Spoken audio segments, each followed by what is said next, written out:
Hello everybody! Welcome back to another X-Plane 12 live stream. I hope you are all doing well. Happy Thursday, my friends. We're almost through another week. It is almost Friday. The weekend is upon us. Flight simmers rejoice. The weekend is the best time to fly. Smitty, good to see you. BD47, welcome. Quick Match, good to see you. John Zink, welcome. 5 Miles High, good to see you. Per Johnson, welcome. American Aviator, good to see you back. Quick Match, welcome. Subhintu, good to see you. Kai Aviation, welcome. Dutch Cap, good to see you. Aiden Hind, good to see you. Per Johnson, how are you? Lovely jokes in chat this morning, my goodness me. Fred, good to see you, dude. Max Medcraft, welcome. CHLM, good to see you, dude. Burner, welcome. Hope all is well. Foodie, good to see you. Welcome aboard. The Aviator, welcome back. Huskers, good to see you, my friend. Welcome back. Jack Edge, good to see you. Corrales, welcome. Captain UK, how are you, my friend? Jason Iverson, welcome. Alexi Rastas, welcome back. Aiden Hind, I think I got Aiden already. My name is Cody, good to see you, dude. Welcome back. Leonard, I think I got you. Welcome. Alpha Pena, good to see you. Elias, welcome.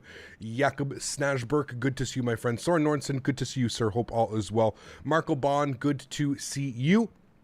G407, good to see you. Welcome back. Jens Vander Ora, good to see you. Vine Fortuna, good to see you. Kylan H, good to see you. Maximilian, welcome. Doug Flynn, good to see you. Fahad, welcome. Fighter, good to see you. Luke's, welcome. Sean Lemaire, good to see you, man. Captain Ray, welcome back. Ethan Smotherman, good to see you. Poke, good to see you, man. Welcome back. Hope all is well. TSC 777, what's up, my friend? Good to see you. Sites, welcome. Toast Gamer, good to see you. Steve, good to see you, dude. Welcome, welcome. Hope all is well. John Franco, welcome back, man. Hope all is well. John Leach, good to see you. Benny, welcome back, my friend. Hope you're doing well. Good to see you, dude. Anabalistic, good to see you. Welcome back. Papagasho, how are you, my friend? Good to see you. Matt, what's going on, dude? Good to see you. Ryan Videos, welcome aboard. Sven Voody, good to see you. Emery, good to see you. Welcome aboard, everyone. Sim 737 Pilot, good to see you, my friend. I hope all is well. Welcome back. Brady, good to see you, dude. Welcome. Jeff L, good to see you. Avianca de pocas palabras, good to see you, my friend. Hopefully I didn't butcher that too bad. ETC Swede, good to see you, man. Welcome aboard. Hope all is well. XNG Candy, welcome. Luca de Vries, good to see you. Atif Azar, good to see you. Denmark 737 Project, welcome aboard. Thanks for coming and hang out, friends. Really do appreciate it. Obviously a fun one today. I've been looking forward to this one. We're back in X-Plane 12, early access, beta, whatever you want to call it. I'm just calling it X-Plane 12. I'm not doing the courtesy of putting a beta or early access in front of it. This is X-Plane 12. This is what we're getting. It can only go up from here, right, chat? I see a lot of comments in chat. One thing that I've noticed here is just look at, like, the shadows. The shadows are doing, like, really weird things. I don't know why. They're just doing, like, popping things, even here on the wing. The shadows are doing weird things. I'm wondering if it's because the sun is setting. And that's like the slow, gradual sun setting. I don't know, man, but the shadows are doing some weird things. What Amsterdam CM are you using? This is the Aerosoft Amsterdam. Like the original one, not the updated one that has the fixes to it. This is just the regular Amsterdam Schiphol bare bones airport. It is a payware airport. But if you remember in X-Plane 11, you could have this scenery and then someone made an enhancement mod that went on top of the scenery that made it a lot better. Unfortunately, the enhancement mod does not work.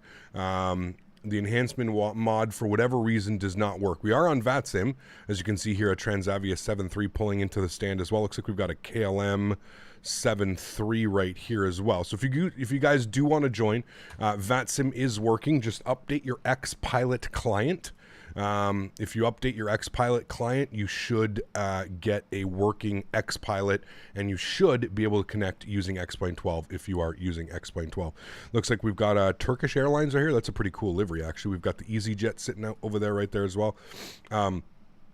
Wouldn't he be Alpine, though? EasyJet would be Alpine over here, I think. We've got a Ryanair 7.3 over there as well. So looking good, friends. Welcome back to the stream. Thank you once again for coming to hang out with me today on this Thursday afternoon. Again, super fun flights planned. This is Real World Ops. We're Transavia. The Dutch, I guess. I don't know, man. I don't know. The jet bridges are more true to life, but that's about it. Got you. Okay, cool. What CSLs do I use? I'm using XCSL. XCSLs. We learned an XP72 stream yesterday. The rudders and nose wheel steering stops below 30 knots on XP72. Made for an interesting taxi. Jesus, isn't that like a payware upgrade for the aircraft as well? My goodness, dude, that sucks. But Oh, well, I wouldn't give them any more money, but that's me. Xcoder K10 looks great, updated for X-Plane 12. Interesting. I'll have to take a look at that. Have you ever flown to Europe IRL? Yes, but I was a lot younger. I went to Amsterdam when I graduated high school, like the high school trip. That's where we went. I really want the Phoenix and wouldn't mind all of them. The Phoenix is an absolutely amazing aircraft. Yeah, absolutely. Don't lie, it's X-Plane 11. Well, it says X-Plane 12. Everywhere else it says X-Plane 11. It's funny because like when I was going to share my screen the other day in Discord, even Discord recognizes this as X-Plane 11. It's pretty funny. Is X-Plane 12 growing on me? I wouldn't say growing on me, Jeff. I think I'm agreeing with a majority of the community that I don't feel enough has been done to this simulator to warrant a whole new release. I truly think this is like X-Plane 11.6, X-Plane 11.7, if you will. I don't think it warrants a whole $60 upgrade. I personally don't think enough has been done. We'll see how it goes, man. We'll see how it goes. We'll see how the life of X-Plane goes. X-Plane usually updates every 4 or 5 years. We get a new version. I can remember the same. If you want me to be honest with you, I remember the transition from X-Plane 10 to X-Plane 11. It kind of left the same feeling for a lot of people. A lot of people were like, well, what's going on? You know, everything kind of looks the same. The textures are the same. The ground's the same. The autogen's the same. What's the big difference between 10 and 11? But 11 actually ended up being quite a big success, and I think it was the best seller for X-Plane, in my opinion. So I have hopes. Is it going to take maybe 6 months to a year to get the simulator up to speed? Probably. Will it ever be like the other simulator that a lot of us are using now? No, I don't think it'll ever reach that potential. But this does have a place, and for the time being, I'm not going to sink any money into it. Thankfully, a lot of my scenery has been able to transfer over. I'm not a big fan about paying developers $15, $20, $10 for upgraded airplanes.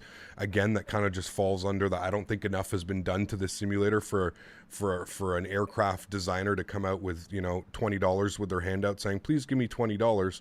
I heard there were some absolute memes going on yesterday in XP72's stream when he purchased the A320 upgrade.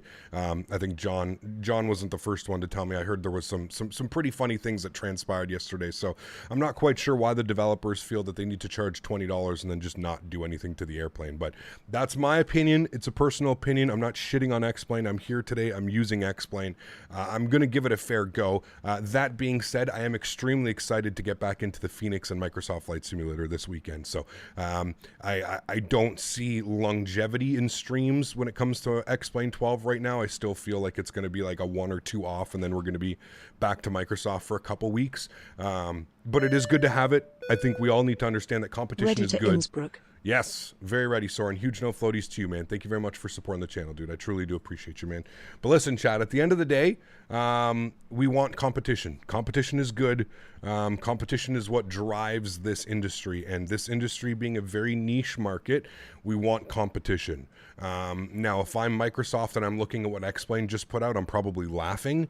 But at the same time, let's give Laminar some time. Let's give them 6 months. Let's give them a year, and then let's revisit and let's see. Let's have this talk in 6 months to a year from now, and let's see if it can even, you know, if it's even a comparison or if it can even hold the candle to it. But yeah, it is what it is. I'm doing my part as somebody with 4,500 hours in X-Plane 11, I'm trying to do my part in the community to showcase what the simulator is capable of and what it can do.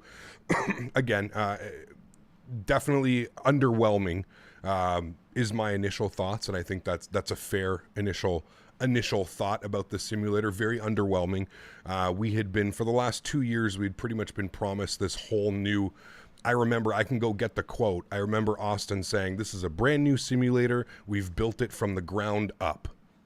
I have a hard time believing that one there, Austin. I think you're pulling some cards on us on that one. I do not think that this is a simulator built from the ground up. I think this is a port over with a cloud mod and maybe some new colors and some new sky stuff going on, but I don't quite believe that. So that being said, just with our expectations in check now, I think, let's just enjoy ourselves today, friends. We already know that this simulator will never compete and compare to Microsoft Flight Simulator, so I think if you go into it with that logic, you should be fine. Is this another credible simulator? Sure, yeah, maybe it's not quite there yet, but we're almost there. We're almost there. Soren, thank you very much, dude. Dropping another 200 Danish kronen. Huge no floaties to you, my friend. Thank you very, very much for supporting the channel. I really do appreciate you, man. Thank you, dude. I absolutely appreciate that. Why does it look like the nose wheel is floating? Only explain this weekend, Cap. No more explain this weekend. Does it look like the nose wheel is floating? No, I think it's on the ground. No, it's definitely on the ground. Maybe it was just the camera angle that I was at or something like that. But it's definitely on the ground. All right, friends. So with that, if you would like to join us today, please feel free. We are on VATSIM. I don't think there's any controllers online quite yet. No, there's no controllers online yet, but I know that for the return flight, we're going to have full ATC coverage here in Schiphol. So it should be fun for the return flight if we do it on VATSIM. So let's jump inside the cockpit. Let's get this bad boy programmed, ready to rock and roll. We're flying into Innsbruck for the first time in X-Plane 12. We obviously know how to do this approach. It's been a lot of fun. Another thing that I gotta the lighting, man. The lighting and the shading is just so off. It's unbelievable. It's so dark in all of these cockpits. It's kind of mind-blowing, man. I really, really hope like that's one of the first things that they end up fixing, because it doesn't look the best. All right, let's go ahead and start our flight leg. Let's jump up top here. Let's go and get the master battery switched to the on position. I don't even know why the aircraft is in a cold and dark state. It's supposed to be in a turnaround state. I don't even know what's going on. Let's connect the GPU. Let's go ahead and get the GPU to the on position. Not that it matters. It's a 737, right? We've done this hundreds of times now. Let's get our IRS set to the nav position, left side and right side. We'll continue our flows down here. Everything looks good. Fuel pumps will be off. We're going to be refueling. We'll flip our bat bus over. Sorry, we'll flip our ground power selector on for our power selection, and we're on the bat bus. Everything looks good down there. Everything's good with that. We've got some panel brightness. Our emergency lights. We've got our chime only to the auto position. Let's go ahead and get our window heat on. Good. Probe heats and hydraulic pumps stay off, as well as yaw damper. Engine bleeds are off. Isolation valve is open. Packs are off. That all looks good. We're going to 35,000 feet today. I did this flight last night with Smitty just as a practice run to make sure all the scenery worked well and everything was good, so we're good. Let's get our position lights on, and we'll go ahead and get the logo light on as well. All of our meals are on board, as you just heard there from our wonderful flight attendant. Cool. Let's come spend some time down here. I'm going to get a little bit of brightness up on some of these lights. Hopefully they actually do something. Panel brightness actually does something. Okay, that's good. Come down here, panel brightness as well. Beautiful. Cool. Nav data out of date. There was a AirAC update this morning. I updated all my my Microsoft Flight Simulator stuff, but I just didn't update the X-Plane stuff. I'll get to it. I just didn't. I'm one AirAC back. I'm not too concerned about running the most current AirAC when it just came out this morning. That's fine. Let's go to our pause and knit page. We'll enter in some information here. We're sitting on the ground in EHAM. So we'll go ahead and throw that up here. EHAM, we'll put that as a reference airport. We'll go to our next page. We'll grab our left GPS. We'll scroll back. We'll put that into our set IRS position. Beautiful. Let's go to the route page. We're going EHAM over to Innsbruck today, which is LOWI. Our flight number this afternoon is, what are we? TRA 66 Oscar Zulu. TRA 66 Oscar Zulu. And we'll throw that in there. Beautiful. That looks good. Cool. Let's go to our departure and arrival page here today. I just was looking at Flight Radar 24. They're departing out of runway 24 in Amsterdam today. So we're going to plan for departure out of runway 24. So we're going to be on the Ren 2 Sierra Yankee departure. Ren 2 Sierra Yankee. Where are you? Go down to the R's, Captain. Ren 2 Sierra. That's got to be the one. Yes, out of 24. Good. Go to route, activate, and execute. Good. Let's go to our route page. We'll go to next page. Good. From Edupo, we're jumping to Zulu 739. Program that. If you're wondering why I'm not doing anything on here, I do have a physical CDU or FMC. I have an exact replica of this sitting on my desk. If you're curious about that, you can put exclamation point FMC in chat. Or if you don't want to do that, you can check the link down in the description down below. Just be forewarned, it is an expensive unit. No need to tell me in chat how expensive it is. I know how expensive it is. I bought one myself. So, yeah, I know that it's not for everybody, but it is for some. So there is a link down below if you would like that. Direct Doden. From Doden, we're going direct to Bombi. Good. Interesting that you would see a waypoint with bomb in it. I feel like that would not be a thing, but hey, what do I know? Tango 104 over to WLD Whiskey Lima Delta. Go ahead and throw that up in there. Then we're going to Mike 867. 867. Good. And we're taking that to Bavix. Bavax. Good. From Bavix, we're going to Zulu 106. All right, and we're taking that to Manal. Good. And then from Manal, Mike 736. Going to execute that, actually, Mike 736. And we're taking that to Tulsi. Good. And then from Tulsi, we're going to jump on our arrival. We're obviously going to do the Circle to Land. You guys know me by now. We don't fly to Innsbruck and not do the Circle to Land. Worst comes to worst, if real weather is not cooperating, we'll just turn real weather off and we'll just do the Circle to Land runway 8. Obviously, we're going to plan for the Localizer 2.6. That is what you do. You track the Localizer 2.6 inbound and then you break off to do the visual Circle to Land approach. So that's what we're going to do. We want it via RTT. We'll execute that. We'll go to our legs page. We'll scroll through here. We'll make sure we don't have any crazy discontinuities, which we don't. Wonderful. All of that looks good, Chad. I'm happy with that. Cool. Let's come over here to the electronic flight bag. Let's go ahead and load up the passengers and our fuel. Let's go to the payload page here today. We're looking for a zero fuel weight of 58.0. 58.0. That means we need a payload weight of about 15. Come down here. Payload total 15.0, and we'll enter that. Good. And then fuel for today's flight, we need a block fuel of 6.7. And we'll insert that. Good. Oh no, why is it? I don't want to do that. Why is it? What happened to my EFB here? Why is everything like? Why is it refueling and all this shit? I don't understand this. Like completely reset. Are my callouts all here? Yeah, my callouts aren't here either. I don't know what the hell's going on, chat. Got no callouts, got none of this. I did this the other day because I went into land and there was no callouts and I was like, what the hell is going on? Okay, that's good. It's like it's not saving. Displays, no, I don't want that. Where's realism? Realism, align time, short, fuel time, short. Positive % off, that's all fine, that's all good, that's all good. Okay, that's all fine. Audio levels, or my audio levels are all the same. I don't understand, dude. I don't understand. We're in kilograms. That all looks good. We should be in turnaround state. This should be on captain. Good. That's all good. Okay. That's all good. What if I go to display and variance systems? Hardware. There we go. I need to turn that on to yaw. Otherwise, we wouldn't be turning or doing anything. Okay. Now, save and load. Quick save all configs. You should save now, airplane. You shouldn't be doing this silly baloney. Okay, now what's going on with my ground services, or my weight and balance payload? Why are you not refueling? This is what I'm a little bit scared about now, chat. It doesn't seem to be refueling. What if I put 6.7 again and I just enter it? Yeah, okay, good. All right, there we go. 6.7. Aircraft is loaded. What did I say I wanted our zero fuel weight? 58.0. It's actually 58.061.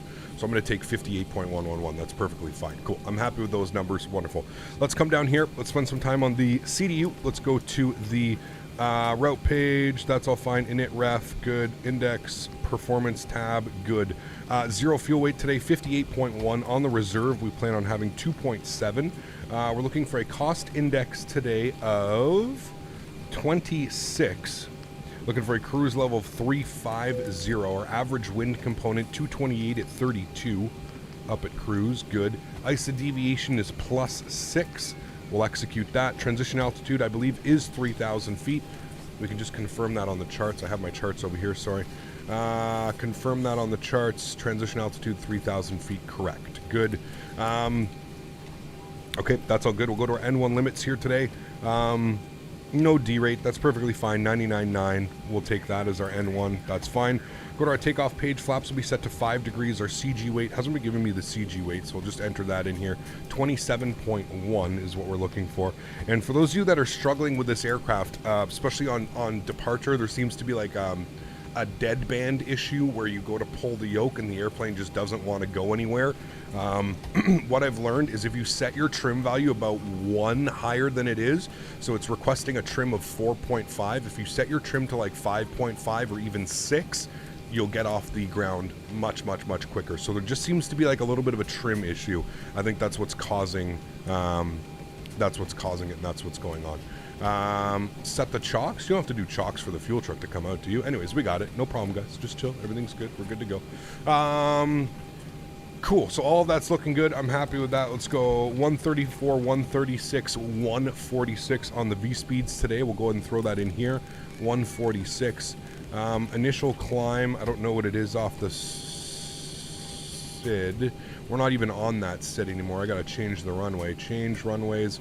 We're departing out of 24, and we're going to be on the Rennes to Yankee. Correct. That is our departure. So now I can populate this. No, not change. Why won't... Hello? Why won't you...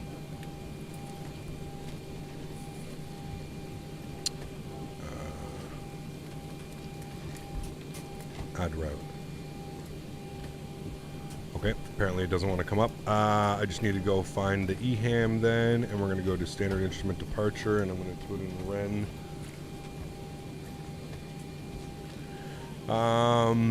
Which one were we on? The Rennes Yankee.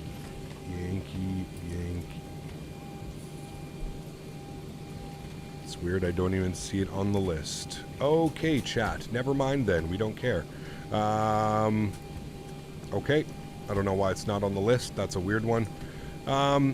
Anyways, we'll just put our cruise altitude. There's no ATC out of here, so who cares? We'll just put in 350. There you go. Nice and easy.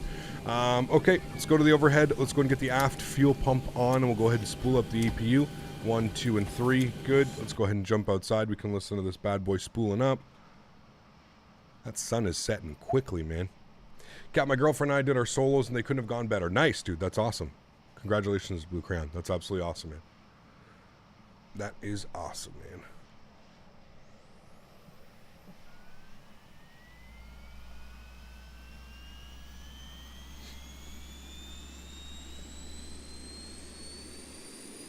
APU spooling.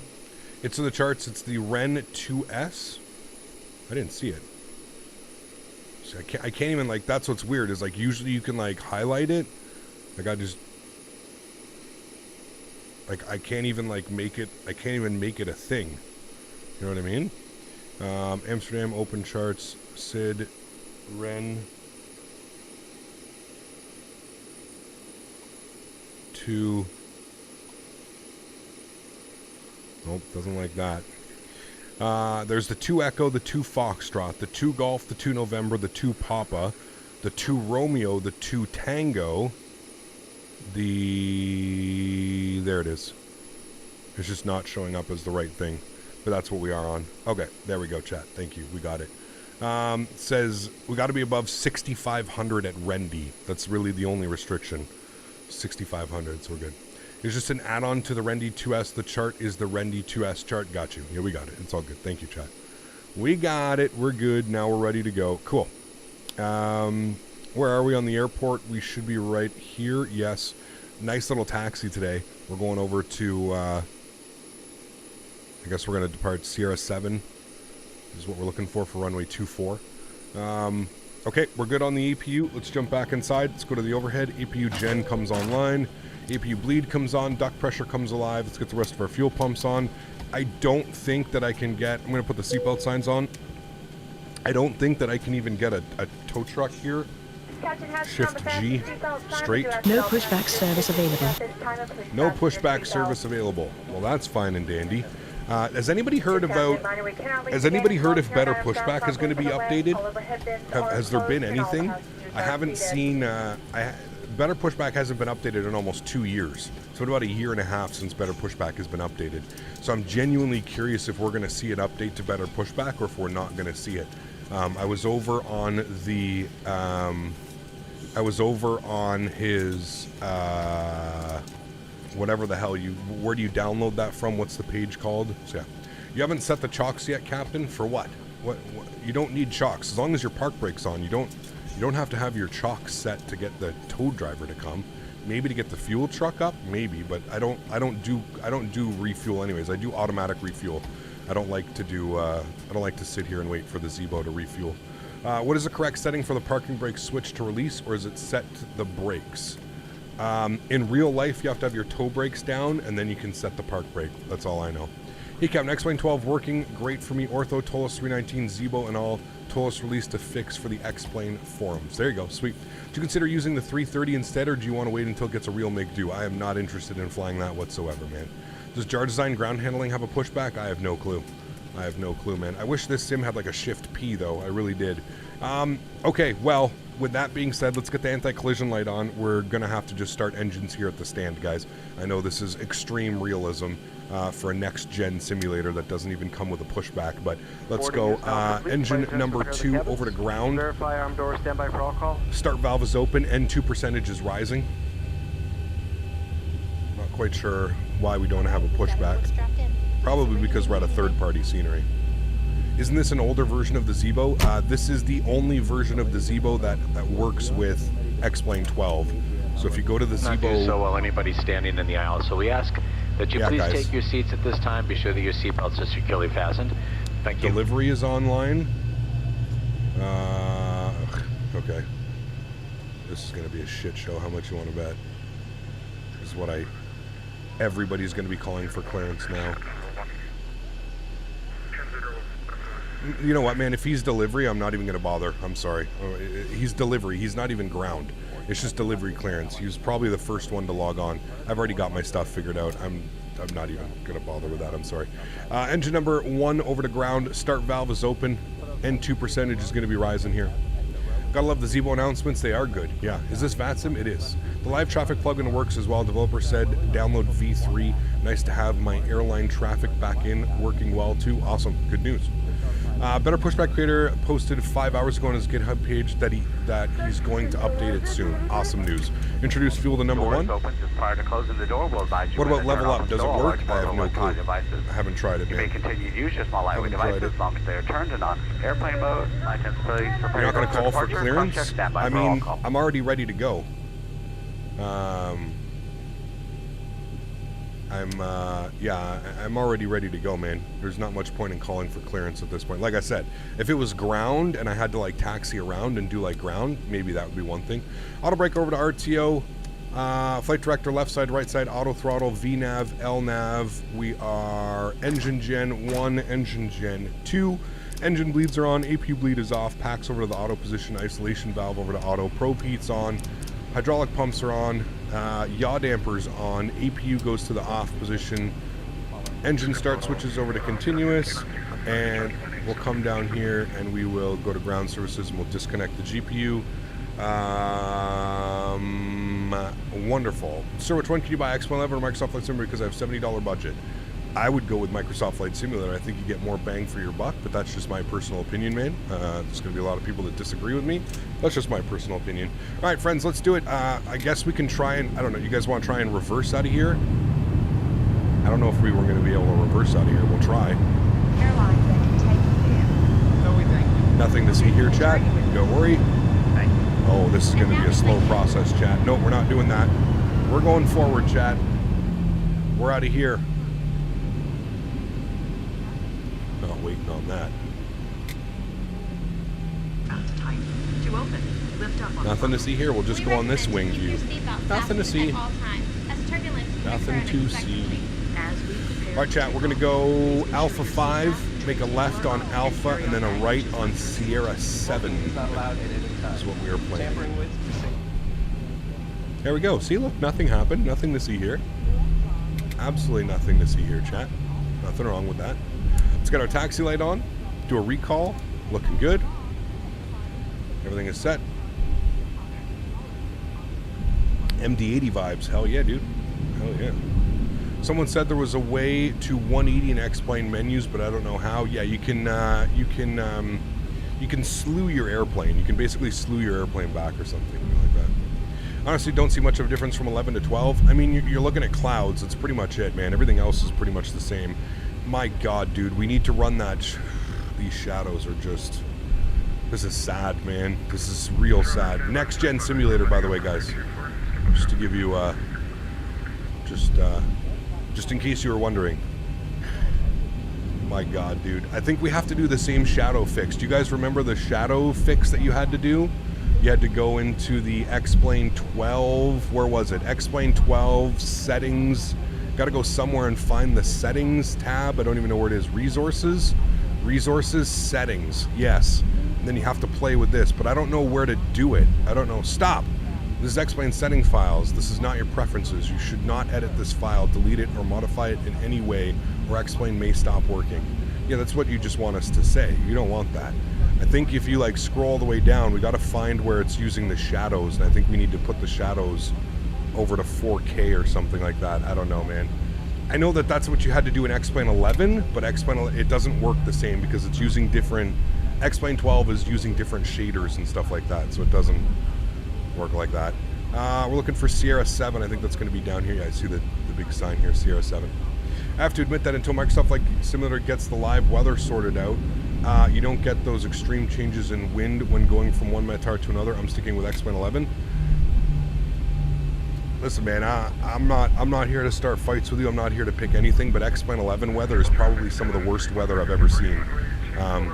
If you somehow think that Microsoft Flight Simulator weather is not, I'm not even going to get into this with you, dude. You have your own opinion. I've got my own opinion, man. We're not gonna sit here and fight about it. It's perfectly fine. The Explain 11 weather is atrocious. Having to have your weather reload and pop in every 10 minutes or 5 minutes, or you're on short final and all of a sudden you have clear skies and then it goes and pops in. No, thank you, man. Explain 11 with X Enviro. Again, man, in my opinion, X Enviro is absolutely trash. That is one of the biggest wastes of money for Explain. Again, in my opinion, man. In my opinion. Yeah. Everybody's got their opinions, dude. Amsterdam, Schiphol traffic, Transavia 66 Oscar Zulu Okay, the departing cabin is runway secured. Have a good 24. flight. Schiphol. All right. Oh shit, I don't have my flaps. Jesus, chat, what are we doing here today? Nothing, we're just waiting. Don't worry about that. Don't worry. Is X Enviro hard on FPS? Yes, absolutely. Yeah. You'll go from getting 40 to 50 FPS in your simulator to getting like 20 or 30. I don't know if it's any better with Vulkan. I really don't know. Well, Vulkan may have fixed X Enviro, but not from what I had seen. Not from what I had seen. Alrighty, chat.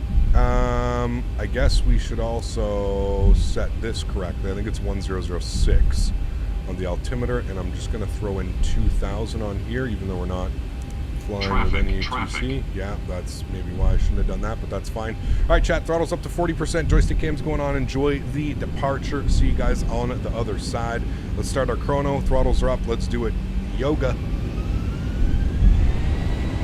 All right, takeoff power set. Remember, I have my trim value set a little bit more than it should be, so we should be good. Airspeed's alive. 80 knots. Cross check.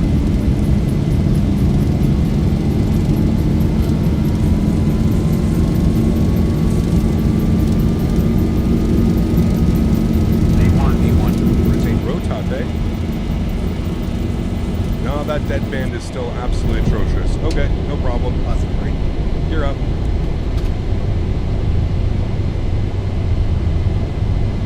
Once you get airborne, it's fine, but just getting the aircraft initially off the ground is like a chore. It just doesn't want to move. Doesn't want to do it.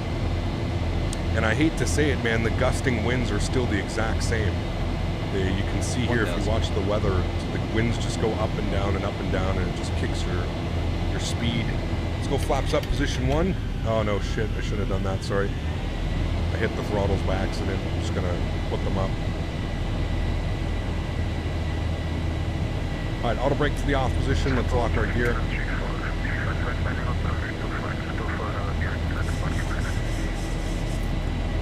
Flaps clean.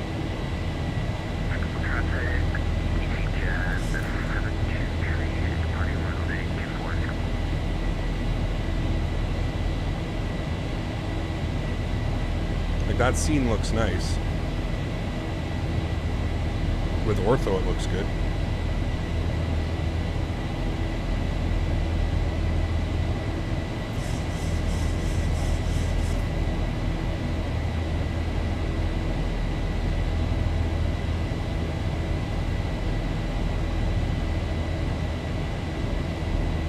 What's good is my track IR isn't working yet, so this is going to be a really challenging approach.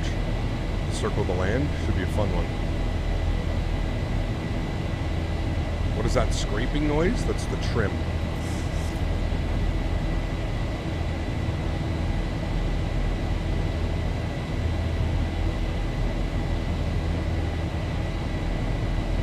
Right, standard barrel.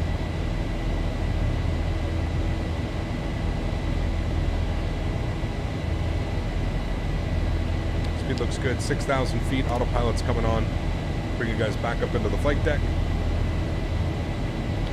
Is the Thrustmaster yoke good? Best yoke in my opinion. Retractables coming off. Runway turn-offs, taxi lights, and wing lights are all to the off position. Turn the sounds down here a little bit. Don't need to go deaf. Not sure why it's holding 220. Oh, we have a restriction coming up here. Speed is about to increase. There we go. There's our speed increase. John, what's up, man? Good to see you, dude. Boeing or Airbus? I like them both, man. If I get X-Plane 12, will Sam plug and work with it? So far, DSSS, yes, it is working. Is X-Plane 12 worth it because I have an E320, a 350, and a 321 Neo from Tolos? That's up to you, man. I don't know. You'll have to watch the streams. You have to watch other content creators. You have to see if you think it's worth it for you, man. I'm not quite sure. There are some bright spots. I will say that, man. Like there are some really good changes that have been done to this simulator. Like that scene right here. Again, though, I'm pretty sure if we don't add ortho to this scene, it's going to be absolutely atrocious. But because we have ortho to this scene, it actually is quite nice. You know what I mean? It's quite nice. Do all the buttons work in the cockpit of X-Plane 12? I believe so. Yeah. Hey Cap, how'd you connect X-Plane 12 on VATSIM just by putting XPilot files? No, just rerun your XPilot and you should have an update for it. And then when you do that, yeah, you're going to have to go in here and you're going to have to go to XPilot and you're going to go to your settings and you're going to have to set your CSLs. So you're going to have to move, like if you've got X-Plane 11, you just move over your CSL folder over to the X-Plane 12 part of it. That's how that works. Is Ortho the same as Microsoft Flight Simulator satellite imagery? Yes, except you have to do this. Ortho imagery is on you. 10,000 feet, landing lights off, engine start switches to the off position, logo light comes off, and seatbelts to the auto position. We'll let the cabin crew start with their in-flight services. Please be reminded that the regulations prohibit the use of cellular network services during the flight. Yeah, guys. After the meal service, duty-free sales will begin. Oh. The catalog in your seat pocket describes the merchandise available today. Yes. We accept all major credit cards, US dollars, and other currencies for duty-free purchases. Due to security regulations, we'd like to remind you about restrictions to carry on baggage containing liquids, gels, or creams. What do you like better, X-Plane 12 or X-Plane 11? What did they improve in your opinion? I don't know, man. To be honest with you, dude, I was kind of over X-Plane 11. With 4,500 hours into it, I just felt like I had reached the tipping point. I had reached that point where I had pretty much done everything and I've seen everything that I needed to about X-Plane. Like I said, there are some refreshing things when it comes to X-Plane 12. I hopefully feel like the clouds can maybe get there at one point, you know what I mean? But yeah, I just don't know. I hope it's a step forward. Currently, right now, I don't know if it's a big step forward. I feel like this is X-Plane 11.6. That's my personal opinion on it. Maybe in 6 months to a year, we'll get to X-Plane 12 and what their vision was and what they figured was the simulator. But yeah, right now it feels more like X-Plane 11.6 to me. That's it. But yeah, we'll see what it's like in 6 months, man. You know, you have to keep your expectations in check, but I really think, you know, Laminar Research knows what they're doing. We just have to wait, you know what I mean? Yeah, just have to wait. It seriously said X-Plane 11 and X-Plane 12 setting file. Oh yeah, man, that's what I mean, Skyflyer. That's why I laugh. Like, it's kind of like X-Plane shot itself in the foot with the comments that they made, right? Like I said, the past 2 years, or at least the last year since like the expo in September, last September, BSS sound for the cabin announcements? No, it just comes with the Zebo. Especially the last year, X-Plane was touting that this was, like I said, at the beginning of the at the beginning of the stream was they've been touting this simulator as rebuilt from the ground up. Anybody that's been in the X-Plane world since X-Plane 11, X-Plane 10, X-Plane 9, you know that this is not built from the ground up. You know that it's the same ground textures, it's the same rendering engine, it's the same shitty shadows, it's the same anti-aliasing that's plagued X-Plane since X-Plane 9. It's the same thing, and I think that's where a lot of people are like getting upset, and I think that's why you see a lot of people very vocal about their comments about hating on X-Plane. I don't think people are hating on X-Plane. I think there are definitely a select few in the community that for whatever reason want to have this sim war, but I think a lot of like what you're seeing, and myself included, what I'm trying to put forth is that I just think we all expected more. I think that at the end of the day, I think that was like the general consensus was that we all expected more out of this, and myself included, you know. Ladies and gentlemen, we have a passenger Escobar. Passenger Already? Escobar. This is in regards to a special meal. Would you please identify yourself to a flight attendant? Passenger Escobar, please. There we go. They're looking for Escobar already. Hello, Capsule. Microsoft Flight Simulator X-Plane 12. I mean, if you're just getting into the hobby, it's almost impossible for me to tell you that this is the simulator for you. If you're kind of new and you just want to start getting into flight simulators, there's no way I can tell you to pick up X-Plane 12. Not now. Like I said, maybe in 6 months, maybe in a year, my opinion and things will change. But right now, I still got to give this to Microsoft Flight Simulator, man. I still think it's the for everyday simulator use, I still think Microsoft Flight Simulator is the way to go. If you're a training pilot, you're a pilot who's training and you want the best physics and you want the closest to real life, maybe go with X-Plane for now. But we have to wait and see, man. Microsoft Flight Simulator's got a huge update coming to their flight model, so who knows, man. Maybe Microsoft Flight Simulator after the update is right up there with X-Plane in far of flight model. And it's not even that the flight model is bad in Microsoft Flight Simulator, it just feels much more refined in X-Plane. It just feels like it's refined. That's the perfect word for it. I don't it's not like one is bad and one is far superior. It just feels that X-Plane's a little bit more refined. Everything feels much heavier. So like when you go to take off on the jet or when you go to land the jet, it feels very heavy. It feels like you're flying a big aircraft through the sky. Sometimes I don't get that with Microsoft Flight Simulator. Sometimes, you know, I can just pull on the yoke and the nose will shoot right up. Like, not necessarily realistic, but again, I'm never going to fly a 737 in my life. So for me, I'm not really, you know, to me, having the perfect and ultra realistic flight model is not really like, I'll make it work, man. With whatever flight model is given to me and thrown at me, I'll make it work. You know what I mean? So yeah. Visuals are also part of the realism. Yeah, 100%. 100%, man. 100%. I agree. Hey, Cap, do you use V-States or Ortho? In the US, I use V-States. Over here, we're using Ortho. Yeah, V-States is really only for, well, he does V-States Ireland as well, so I'm using that. But for the most part, it's all Ortho over here, man. 25,000 feet and climbing. She is doing well. It's basically a straight line almost all the way down to Innsbruck. Not a long flight. I think it was an hour and 10 minutes what we're scheduled for, something like that. So, yeah. Pasta or pizza? Definitely going pizza, man. Definitely going pizza. Did you remake your orthos? No, I just brought them over. So what happens when you... So you can use all of your old orthos. It's not like it breaks the simulator or it makes the simulator unflyable. What happens when you bring all of your ortho over is that the trees kind of get messed up. So the trees will just kind of, there's just trees everywhere. Instead of using like the regular auto-gen that's provided with X-Plane where it actually knows that like trees follow roads and stuff like that. So there's trees everywhere. So you'll look down and you'll look at like houses on your ortho, and it'll just be trees on top of houses and stuff like that. And the water, there's no new water. So if you're using ortho and you fly over water, there's no waves, there's no beaches, there's no none of that. But to me, I don't care about that. I'm not a GA flyer, right? I'm not flying at 1,000 feet over the ground, looking at beaches and waters and stuff like that. That's not. So for me, it was not an issue. Have I tried to level up? No, I haven't. I haven't, man. I have to admit that in Microsoft Flight Simulator, I can't really feel the difference between flying a CRJ and an A320, which I should. Well, I definitely do, Mike. I saw your comment earlier, man. I'm not quite sure.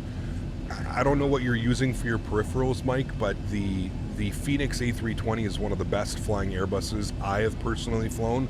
Now, I haven't flown any of the big boys on P3D, like FS Labs and stuff like that, but in my opinion, the Phoenix flies much better than, say, the JAR Design or the Tolus or anything like that. That's just my opinion.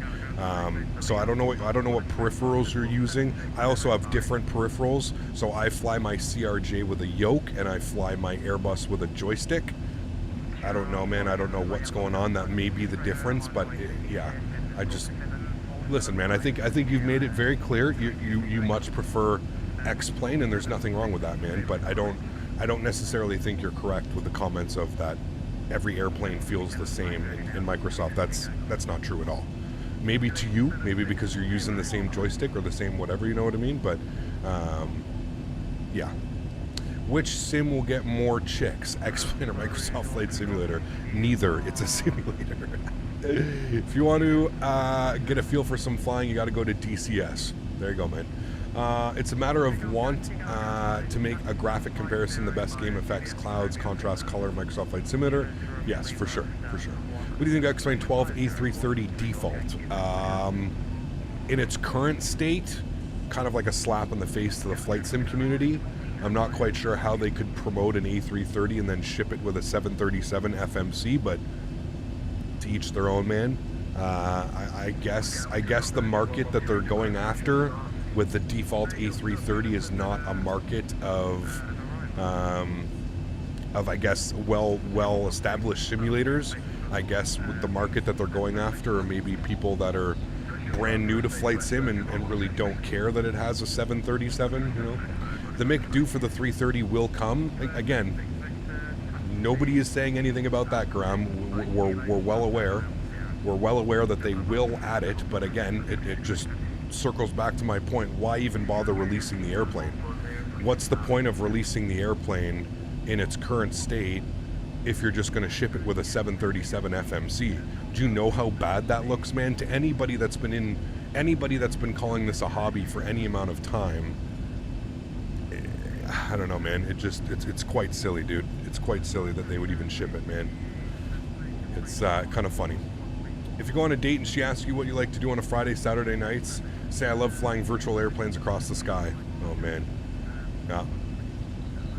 I love the Phoenix. I think it's overall the best system simulation in any sim, but I hate that when I fly longer than 2 hours, I have to monitor the plane at all times. I haven't had any issues, Mike. It sounds like a you problem, my man. I don't know. And then I know there's a lot of people that fly the Phoenix for more than 2 hours and have no problems. I don't know, man. Like I said, everybody's different, man. Everybody's different, dude. If they don't release the plane, people will complain that it was not released.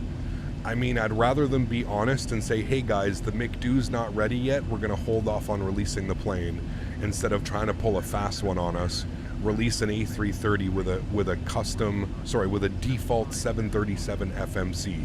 They didn't even try, man. They didn't even try.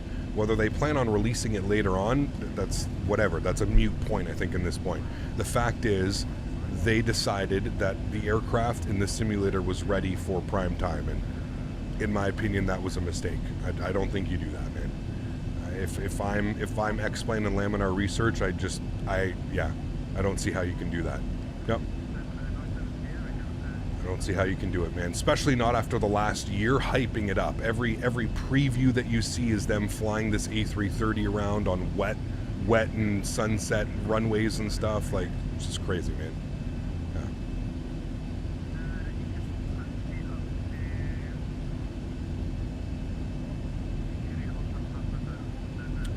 Hey, Gab, on the 7.3, when you are opening the center pumps, how can I balance the fuel consumption?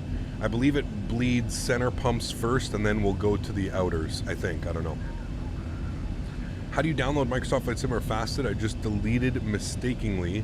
Now I have no more power to download again for 2 days. Oh, that sucks, man. I don't know. I'd rather wait a ridiculous amount of time for an aircraft to be complete, ready, than thrown together in jumbled mess. Well, that's exactly what it is, man. It's not a good look. That's all I'm trying to say, guys. I'm not, again, please, for whatever reason, a lot of you, not a lot of you, but some of you in chat think I'm hating on X-Plane by bringing up these points. I'm not hating, man. I'm just providing, you know, my opinion from somebody who's been in this industry for 6, 7, 8, 9 years. It's just not a good look. And, you know, a lot of the people that support X-Plane and a lot of people that buy X-Plane 12 day one are serious hardcore simmers. And that's what I'm more reverting to is I don't understand the logic of releasing an airplane that is not complete just to say, oh, well, because people were going to get mad if we didn't release it. Well, no, I think it leaves a lot worse of a taste in people's mouths if you release an airplane that is just in the state that it's in. It just doesn't make sense, you know? It doesn't make sense. Das Gaming, take care, my friend. See you soon.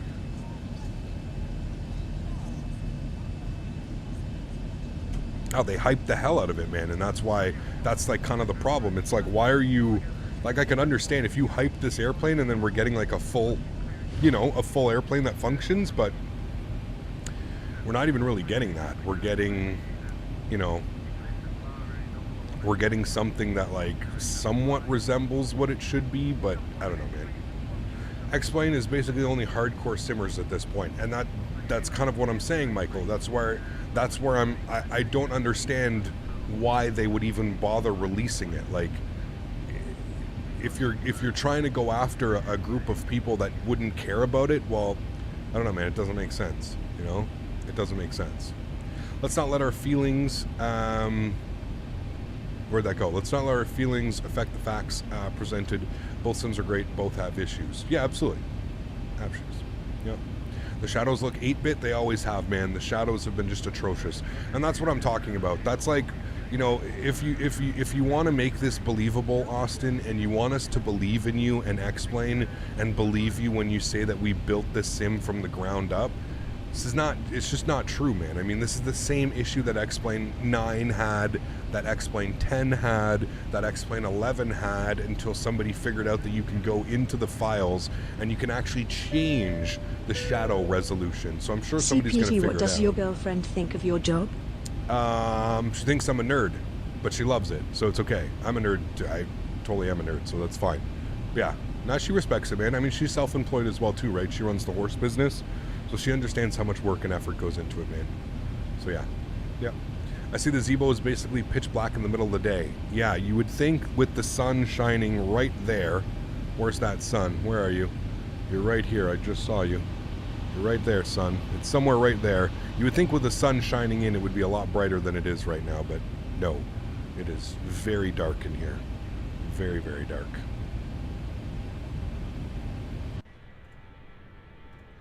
Very, very dark.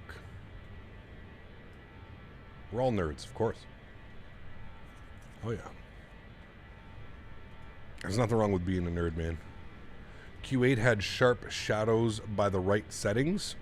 Well, that's what I mean. So obviously, I don't know where to go. Like I was showing in stream earlier, in X-Plane 11, you click on your settings tab and you scroll down here. Even though it says the same thing. I mean, this is the same thing. It literally says the exact same thing in X-Plane 11.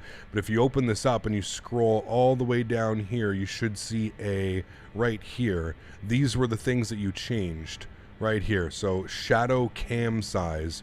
These are the things you changed right here. You changed these to 4096, but I don't know. I don't want to just like change everything and make them, but I believe X-Plane 11's a little bit weird. It's a little bit weird. So, yeah. In the sim settings, where in the sim settings, like the shadow, like you're saying here, shadow quality low. I mean, maybe if we bump it up to high, we press done, and sim's going to reload, but hopefully it won't crash. There we go. Let's have a look. It looks a little bit better, but those jagged lines don't look any better.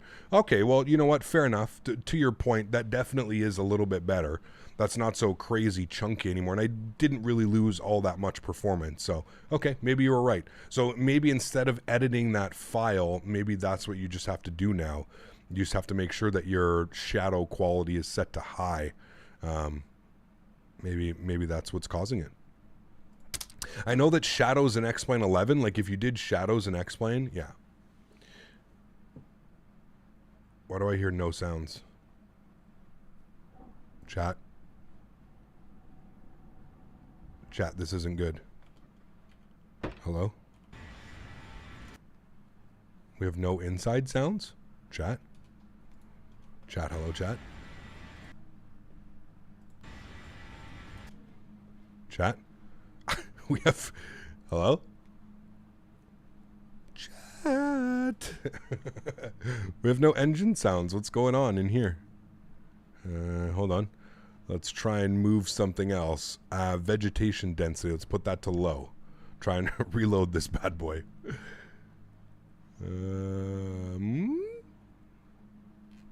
See how this goes. Save the flight. I've got autosave on, so worst comes to worst. No Zebo sound. That's what I'm saying. There's no sounds. Oh, shit, chat. Explain collection. No, don't do it to me, Explain. Just please work. Okay, good. We're back. But there's no engine sounds. That is weird, dude. But you go outside and we hear sounds, no problem. That's weird, man.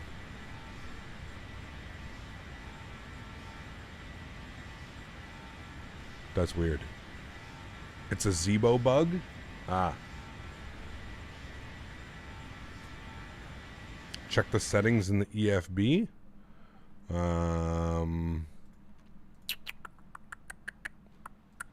Audio. Engines. No. Does nothing, chat. Does like the trim wheel make noise? Yeah. Okay, everything makes noise except the engines. Oh. No, that was someone flushing. Explain volume settings. Could go to sound. Aircraft exterior, aircraft interior. All that looks like it should be working, chat. It's not B2. I am using B2, but shouldn't be causing that. Like I said, we got outside sounds. The outside sounds are there. Well, chat, it's a beta. Audio in the EFB settings. We already did that, man. We already checked and made sure that wasn't the issue. It's the first thing we did. The engines, yeah, that was my main concern. I was like, did we just lose everything?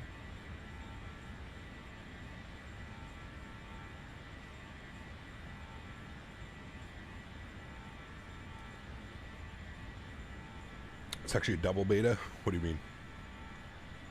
It is a Zebo bug, people are saying. Okay. Zebo bug. Zebo bug.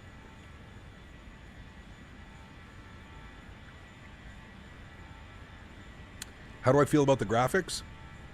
Not up to what I was expecting. I don't know what I was expecting, but underwhelming. Let's just say that.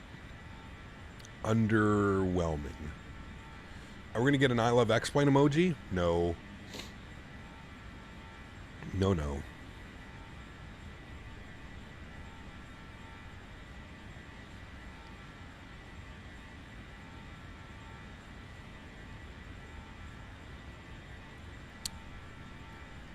Don't complain for the noise, it's less loud. Maybe.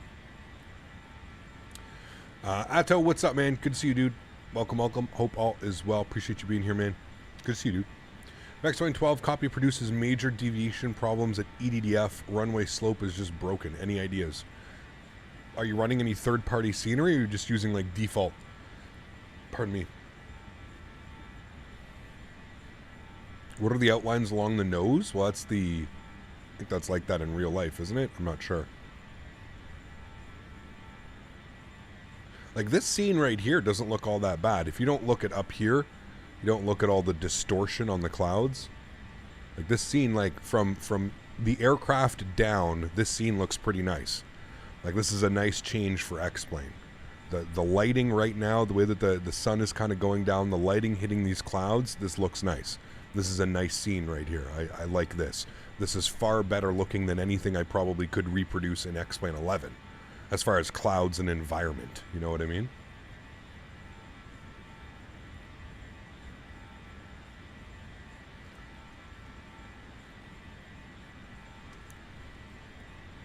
Yeah, the cloud flickering at the distance. Yeah, hopefully they fix that. Obviously, I think what's going on is I think they have that to limit the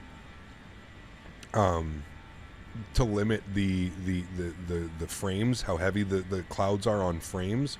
But obviously that needs to change. You know what I mean? For sure. Could you answer the following question, please? I will do my best, Marcos. The hard shadows around the plane make it look like it's cut out against the background. No, I agree. I agree, CJ. Or JC. I agree, man. I agree for sure. Cap, could you do a flight in the 330, 300? No, I'm not interested in flying that, man. Sorry, dude.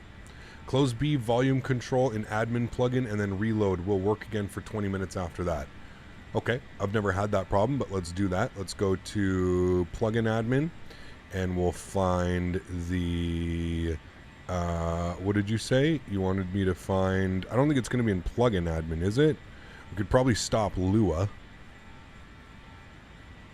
Uh-oh. 1. 1. 4. Okay. 4. Well, we put that back and... does that fix it? Hey! It fixed it. Thank you. Appreciate you. See, this is why chat always wins, man. Chat is always number one. They always know how to fix things. Okay, so now we know if that works. Maybe I could just reload all Lewis scripts. I wonder if that would work as well. I don't know why it's saying... What happened? Did something go off up here? I turned my yaw damper off by doing that. There we go. Now we're good. Cool. There we go. Thank you, whoever did that. Who had that? You win. IFR Captain. You are co-pilot of the day, my friend. Thank you, dude. Cockpit is in permanent night mode. Yes, I agree. Like, look, anywhere that the sun is not shining, it's pitch black. Yes, I agree. And it still has that issue. I don't know if you guys have noticed, but X-Plane 11 has this issue where even if the sun is behind you, the sun will shine in through the airplane into the cockpit. So the sun could be like back here behind the airplane and you'll see like sun reflections on the screens. It still does it in X-Plane 12. It still does it. But at least, you know what? At least we figured out what the shadows are doing. I'm happy with the shadows. These are much better shadows.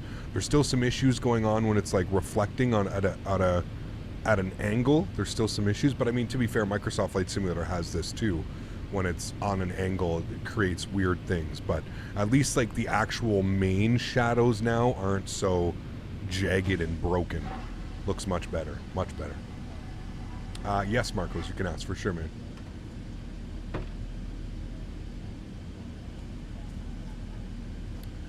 For an early beta, I find it much better than I expected. First versions were much more broken in the previous versions. I've been using X-Plane since 6.7. In 6 to 12 months, it will be great. I mean, I don't doubt that, man. I think in 6 months to a year, yeah, it'll be a good sim. Yeah. Yeah, hopefully it'll be there, man. Hopefully it'll be there. I think, like I said, and I'm not going to harp on it because I'm not just going to repeat myself all stream. I think what happened was I think a lot of people were expecting more. Laminar Research really hyped this up, and with a lot of the videos that they put out, like kind of like showcasing X-Plane, it was very cherry picked. Perfect conditions. A lot of them were like during sunset and nighttime, so you really couldn't see like the atmosphere and the environment going on. You were very focused on the airplane or the ground textures or the sun setting or the sun rising. I just think people expected more. That's it, man. Like I said, I'm not here to you know, bash this simulator. I think it's great. Will I be using it? Yep. I'm going to, you know, am I going to split time? No.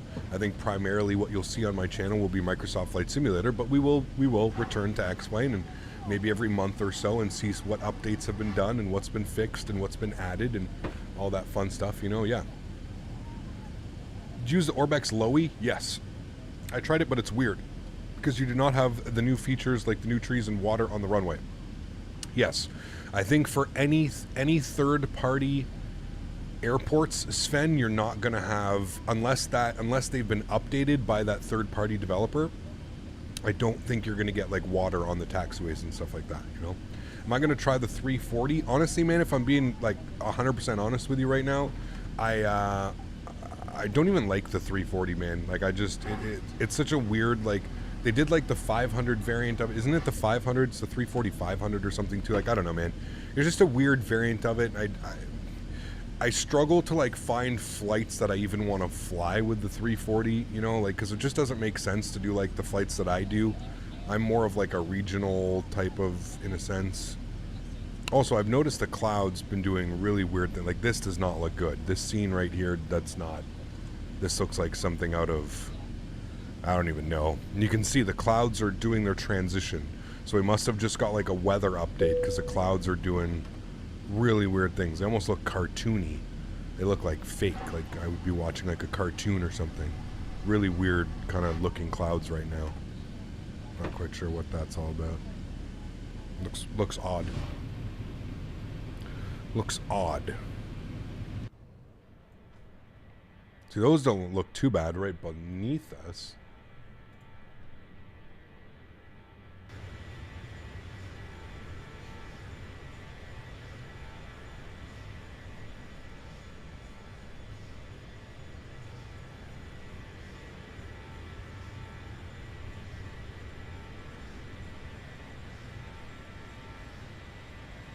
How about the 319 and the 321? Yeah, we'll fly those ones for sure. I don't know when. Like I said, I want to jump back in Microsoft Flight Simulator this weekend. I've been really itching to fly the Phoenix. Haven't flown the Phoenix in a couple weeks, about 3 weeks. So I'm really looking forward to doing some Phoenix ops again, man. Yeah. Hey, Cap, I joined late, so I apologize if you already answered, but what are your average frame rates on X-Plane 12? I would say like 40s. Probably right around 40. I mean, on this scene right now, we're getting 36 FPS.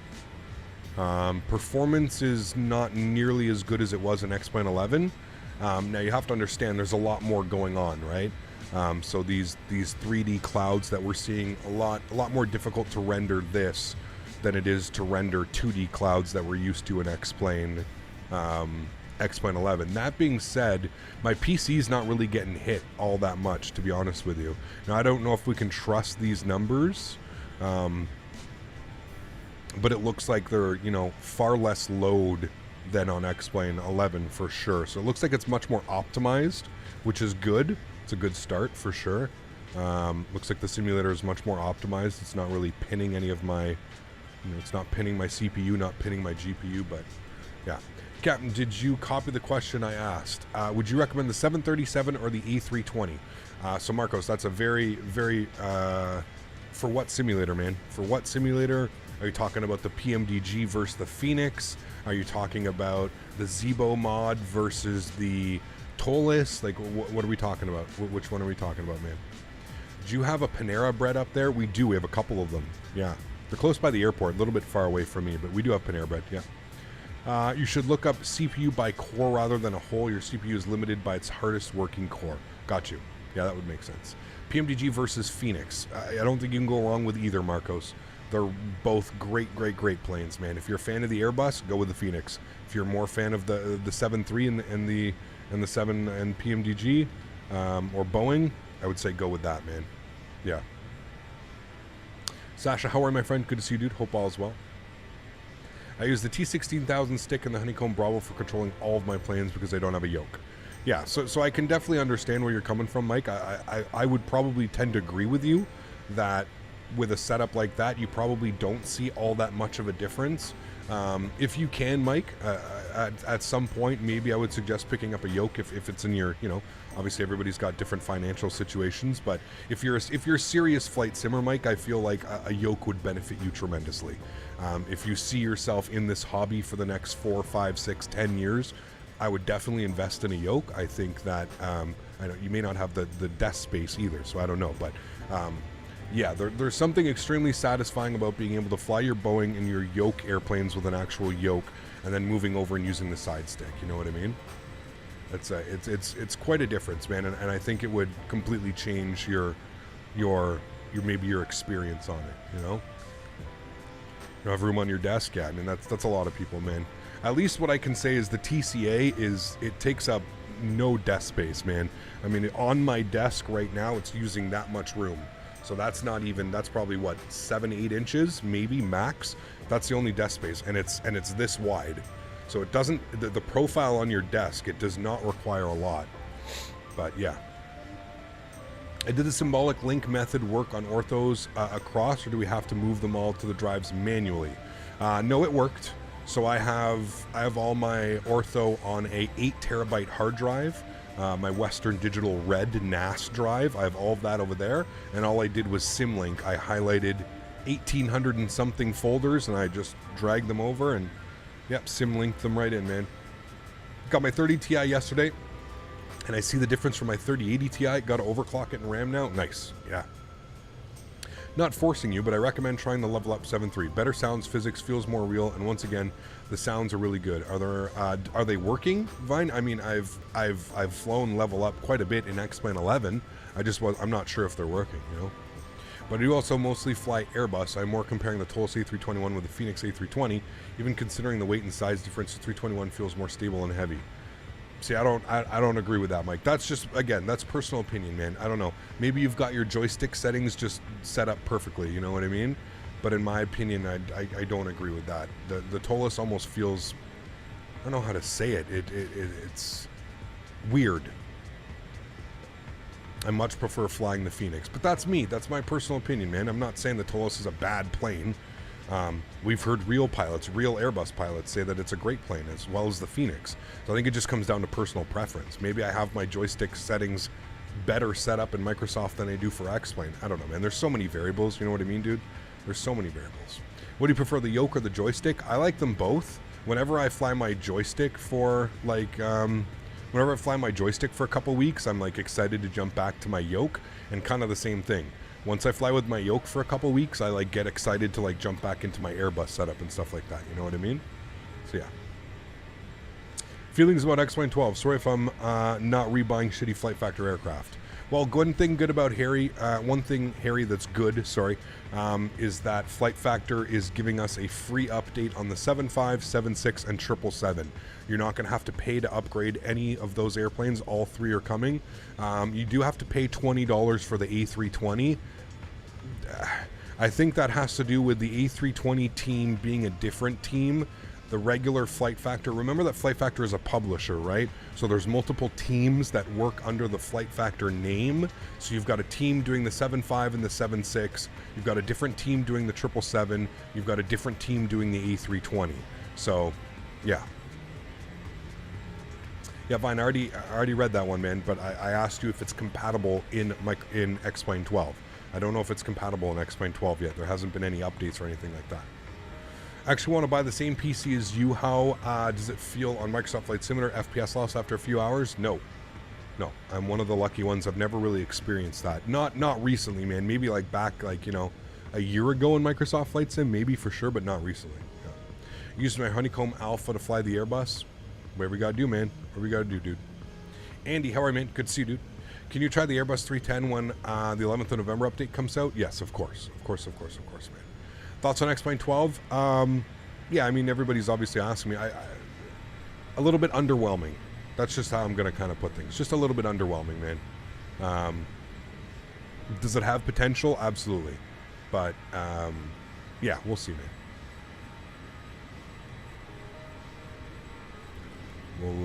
We'll see. It's a little bit underwhelming, in my opinion. Hey Gap, do you have a tip for landing the Phoenix smoothly? Feels very different to what I'm used to. Start your flare at 30 feet and cut the power. Mr. Frog, 50, 40, 30, start pulling back and pull the power back. By 20 and retard, you should already be retarded. And yeah, just that seems to be working for me, man, at about 30 feet. Obviously, if you're in windy conditions, but yeah. I heard they're updating the level up. There's really only one problem with it. On final ILS approach, it likes to go up and down to just match the glide slope and likes to get the speed correct. Interesting. Okay. I've kind of noticed that with this plane as well, Vine. I think that's like a thing with all the airplanes right now, but yeah. Has anyone heard that any updates or ETA for the Honeycomb rudders? No. Wait, yes. Aren't they on pre-release? I thought they were on pre-release now. But I'm not sure, Atto. Not sure. Do you ever use the MCP controls that come with the yoke? No, not really. I use my Airbus Thrustmaster joystick to play the same in my Airbus Thrustmaster throttle levers. Awesome. Cool. We are in the shadows. Yeah, I don't know what's going on with that. No, we're not. Again, man, there's some weird ass shit going on with the lighting in this simulator, man. I think we can all agree on that. Without bashing and without trying to protect your X-plane, I think we can all agree there are some very weird lighting and shadow issues with this simulator. 100%. There's weird things. How would you rate X-plane 12 in its current state? Probably giving it a 6 out of 10, maybe a 5.5, 6. I really hope that number gets bumped up. To be fair, I think I gave Microsoft Flight Simulator a very similar rating when it first released. I think I was giving it like a 6 or a 7 because there's a lot of, right now, after 2 years, I would probably rate Microsoft Flight Simulator an 8.5, 9. I think it's a great all-around simulator. They've done so much in 2 years. It's just amazing the amount of content and stuff that they've done. But yeah. Why is criticism considered bashing now? Listen, man, the X-Plane, I'm an X-Plane fanboy. I always have been, man. I'm a Microsoft Flight Simulator fanboy, too. I'm a fanboy of both sims, but for whatever, there's a small percentage of the flight sim community that they feel if you're saying anything but positive that you're being negative and that I'm using my audience to slander X-Plane. And I've received some real weird emails over the last couple of weeks, man, about my thoughts and what I've been saying about X-Plane. And I think people, again, forget that, like, when you look at X-Plane, how many hours I've built up over my X-Plane career, it's pretty crazy, man, that people would think that I would, do something like that. And listen, man, I'm not, like, I don't need the extra views. I don't need the extra likes. I don't need the extra subscriptions. I'm not here to slander anybody and try and pick sides and be like, oh no, you have to like Microsoft, or you do whatever you want, man. I've said that since 3 years ago. Whatever simulator you're comfortable in and flying, that's the simulator you should choose. Don't let a streamer or don't let a content creator or don't let a majority or a minority dictate how you should enjoy your simming experience. Flight simming is very much a personal choice and a personal opinion. You get to choose what you like to do. I don't think there's anything wrong with that, man. I don't think, and I think, again, people are taking what I'm saying and they're putting their own type of negative spin on it. When I make a comment about it, instead of being like, wow, maybe there's some validity to what he's saying. He's got 6,000 hours in X-Plane over the course of X-Plane's life. Maybe he is onto something. No, people don't do that. People tend to just go, oh, it's Captain Canada and he's just, because he loves flying Microsoft Flight Simulator now, he's just being mean to X-Plane. And no, not at all, man. Not at all. I have flown the 7.6 myself when I get to Crete from Amsterdam. It was very old aircraft. It was 22 years old. Have you flown the 7.6? I have, Marco. Yeah, I flew on an Air Canada 7.6 quite a while ago. It was old as well. The Air Canadas are old. Yeah. Aren't we excited for X-Plane 13 on mobile then? Man, I don't know, dude. People's feelings are too fragile to handle the truth about either sim. I say grow up. We had craps in the 90s from FS95. Never know, man. Never know, dude. ECAP currently flyable 320 PDX and the CRJ 700. Nice. Sounds good, Ghost. Sounds like you're having a great day, man. Criticism where it's due is some of the most valuable feedback Laminar can get. I agree, man. I agree, 100%. Yep. Not only flight simmers, people in general feel offended very quickly nowadays. Yes, it's very, yeah, man. You're right, 100%. It's a very, I think it's part of like that cancel culture, right? Everybody just, you don't agree with the masses or you don't agree with the majority of what people are saying. That's it. It's just cancel culture time, man. It's crazy, dude. Captain Jamal, what's up, man? Not been here in a minute. Been busy with work. Loving the improvements of X-Plane 12 from X-Plane 11. Do you know if Honeycomb plugin is working? It should be working. It's working with I'm using the Honeycomb Bravo right now, and everything seems to be working fine. No issues. Yeah. There's a small amount of loyal people that X-Plane and nothing else. They have never tried another sim, and they don't like Microsoft Flight Simulator P3D, therefore giving uninformed opinions against them is just silly. I agree. If the 338 X-Plane 12 had a MIC-DO and not the 737 FMC, what would you rate it based on everything else? I mean, it's still a little bit lackluster. It's still lacking quite a bit. Let me just put it this way: you can definitely tell that a simulator developer developed the A330, and it wasn't like a standalone third party. It's not good. It's not bad. It's very mediocre. It's kind of how I would explain X-Plane right now. Like X-Plane 12 in its current state, It's not good. It's not bad. I would say it's mediocre at best. I think like mediocrity is, it's like, you know, but again, this is like, we're on what, beta 1 or beta 2 now, I think it is. X-Plane 11, 12, sorry, wow. X-Plane 12 beta 2, I think is what we just are on now. So, you know, we got to give it time, man. We got to give it time. Like I said, let's revisit this chat in 6 months. Let's see where X-Plane is in 6 months. And then we can come back and we can kind of have like a, you know, we can have a little discussion about what we think of where it is and how it is. But yeah.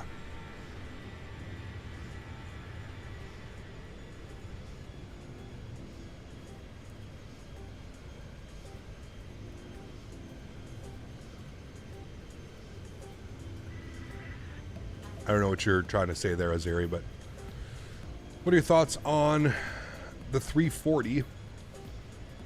I personally don't like what many people do. Pardon me. Yeah, I'm not a fan. Not a fan. I'm just not a fan of the 340 in general. I think it's a cool airplane having 4 engines and stuff, but it's very impractical for the type of flying that I do. Does that make sense? I'm not saying the airplane's bad or Tolis is bad or anything like that. It's just my personal opinion. For my type of flying, I do, you know, max 2.5 hour flights. Like that's my bread and butter, between like an hour and 2 hour flights. That's what I love doing. I find any more in chat kind of gets like, okay, like when are we landing? When are we descending? When are we doing this? You know, like I find that's like the perfect timeline. So having a 340, it just, you know, yeah. Meaning that you shouldn't criticize something. Again, Azeri, I don't know. I don't know. Okay. First of all, you came into my chat to watch my stream. You're making fun of me now. You're calling me fat. You're saying I'm a fat guy, and you're getting upset because I have valid points about X-Plane. So this is what I don't understand. You're categorizing yourself. You're falling under that line of toxicity. At no point have I said anything that I think is untrue about X-Plane. I think I've been very fair with my expectations. So for you coming into my stream calling me some fat guy who's not allowed to make criticism, come on, man. Like, I shouldn't even be addressing you. It's insane, dude. You know. See, now you don't like to receive criticism. There's a limit on criticism. Buddy, you're so far off. It's unbelievable. it's unbelievable, man. Unbelievable, dude. You hurt my head. You legitimately hurt my head with that one, man. Your logic is... That's some of the most brainless logic I think I've heard to date. But okay, my man, whatever you want to say, man, whatever you think, dude. You are literally fitting the perfect example of how I was saying there's people that just no matter what take what I'm saying and they put their own spin on it and they make it sound negative. Like it's, you know, it's crazy, man. When you get the Uno reverse card, who's crying, my man? Again, dude, you're in your own head right now, man. You're making your own thoughts up in there, dude. There ain't nobody crying in here. I'm just trying to point out that you calling me fat, how do you feel that is valid criticism towards what I'm saying about X-Plane? That I'm not personally attacking X-Plane. I'm giving criticism. I'm speaking about community points. No one's crying here, man. You want to call me fat, dude? You can call me fat all you want, my man. If you think that bugs me, buddy, that's off my shoulder, rolling down my back and gone. You think I care about what you think I care about what you say to me, somebody on the internet, what you're saying to me? Do you really think like I'm gonna end my stream after and I'm gonna think about what this guy called me fat on the internet today and I don't think I'm gonna be able to move on? Come on, man. Let's go, dude. Like, I understand trying to be having criticism. It's all about that. By having a good, valid point. You getting upset at me making valid points about where I think X-Plane is in the community, that's... Again, I don't even know why I'm taking the time to even acknowledge you. You seem like you've got your very special hat on today, and we're just going to leave you in the corner with your special hat. We'll just call it like that. Tell that took your get off your channel then. I would ban his ass because he's a child to name call. Oh, what can you do, man? Rookie, huge no floaties to you, dude. Thank you very much for the $10 donation. Thank you, thank you, thank you, man. I really do appreciate you, man. Thank you, thank you, thank you. Social media made you all way too comfortable with disrespecting people and not getting punched in the face for it. Yeah, 100%. 100%, man. Like I said, and I mean, it could not have come at a perfect time. Remember about 5 minutes ago when I said no matter what, there's going to be that small percentage of the community that takes what I say, they put their own spin on it, and then that's what they believe. A prime example. I don't think what I've said, I don't think anything that I've said today has been disrespectful or has been a personal attack against Laminar Research and X-Plane. I think everything that we've spoken about today has been valid. I think that we all expect more out of this simulator. And so, Captain, what do you think about X-Plane 12? Jesus. CHLM, thanks for support, man. I appreciate you as well, dude. Huge no floaties, man. Thank you very much for supporting the channel. I appreciate you, man. Thank you, buddy. Dropping the 10 bomb as well. Appreciate the support, man. Thank you. Did you fly to Tokyo, Haneda International, Microsoft Flight Simulator? I did with the 777 Amsterdam and the sim. Nice. I think we have. Anyways, like I was saying, chat, this is the state of the community right now. Is no matter what, there's always going to be that small percentage of people that take whatever they want to interpret, right? So they love X-Plane, and they love X-Plane so much that they could never fathom anybody else using any other simulator. X-Plane is the king all, be all, end all. And I have a comment about it, and this is the response. It's you're fat. You're just some fat guy on the internet who's being too much criticism towards X-Plane. It's like, buddy, you're just proving everybody's point in chat right now, man. I mean, I hate to break it to you. You're just proving you're proving my point. You're proving everybody else's point. We've had a great conversation today about this simulator, man. Not to mention that I was just saying, like, we got to give it some time. We got to give it like 6 months, and let's revisit this simulator in 6 months, and let's see how much has changed. Let's see how much better it is. I mean, I don't know how you can sit here and tell me that this doesn't look. I can't see, dude. It's like it's fucking nighttime in here right now. I literally can't see. I have all of my lights up. And I can't see a goddamn thing in here, man. And if you want to sit there and tell me that this is right and this is accurate, my goodness, my man. I can't see anything, dude. I can't even see these numbers. Like, there are some glaring issues with this simulator, and I think that's what we were speaking about, and that's what we were pointing out. This is not a personal attack against Austin or a personal attack against Laminar Research, but something is seriously fudged up with the lighting model of X-Plane 12. Will it get fixed? I'm sure it will. But, like, what am I just supposed to sit here and say, wow, guys, excellent textures and shading and colors right now in X-Plane 12, you guys have done such a fantastic job. Go order yourself a pizza and grab some beer and take the day off, X-Plane. You guys deserve it. This is immaculate. Like, is that what you want me to say? You just want me to be full of shit? Like, I can do that if you want. If that's what you guys want. I don't understand. Like, how are we supposed to sit here and applaud this effort? This is not something that should be applauded. This is something that should have been found in the bug testing before release. I was in a server and recently got banned from Tillis Discord for sad times, LOL. Ah well, kinda sucks. Hello, how are you, my friend? What's for lunch? Huge show floaties to you, dude. Thank you very much for supporting the channel. Appreciate you being here. Maverick, what's up, man? Good to see you, dude. I am having teriyaki chicken for lunch. I meal prepped. We're on our heavy diet. Chat, I've lost 6 pounds so far, chat. 6 pounds in 2.5 weeks.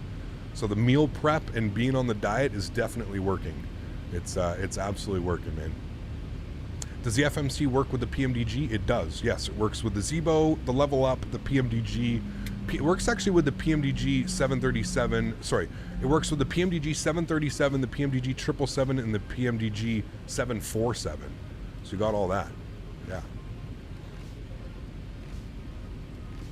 That's from not eating out. I haven't eaten out in well, I guess I ate out. I went to a steakhouse with some buddies last week. I guess that's the first time I've eaten out. But no more fast food, no more, no more frozen pizzas, no more of that bullshit, man. It's all cooked, lean, chicken, rice, potatoes, veggies, all the good stuff, man. New York City has no tall buildings in X-Plane 12. Interesting. Thought it would for sure. Teriyaki good? Yeah, it's very good, man. Yeah. Thanks, Mitch. Appreciate that, man. Apparently it's too much for some people, dude. Hey, Captain, how's it going? I still can't believe that people getting mad at you for saying the truth. Well, like, it's the thing, man. I don't even feel like I'm being, like, rude or, like, I don't even feel like I'm, like, you know, like, being bad about it, you know?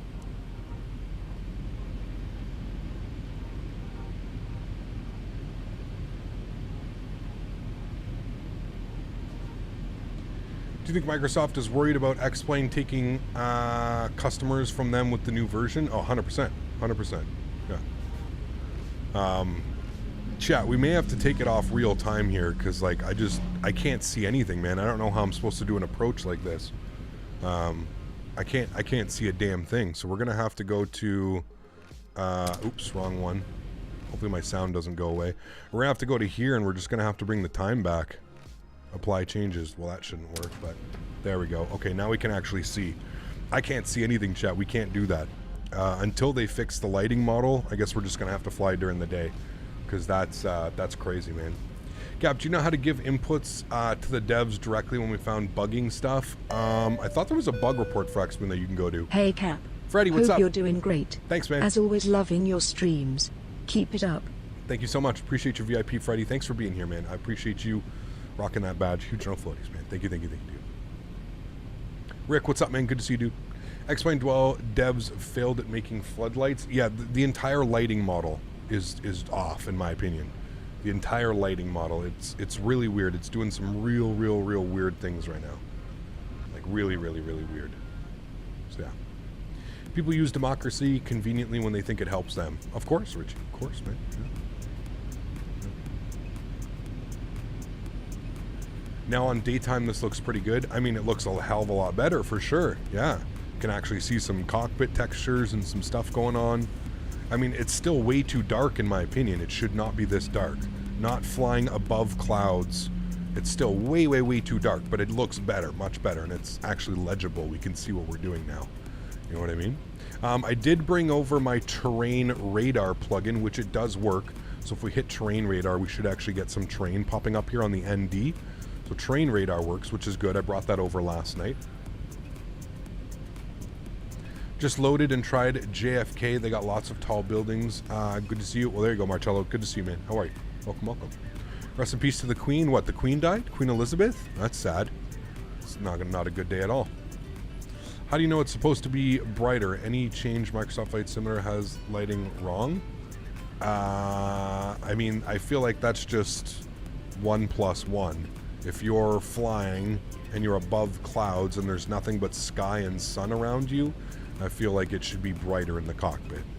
I don't know. I don't fly in the real world, but I can promise you that most like cockpit pictures and stuff looking like that look a lot brighter than this. I don't know.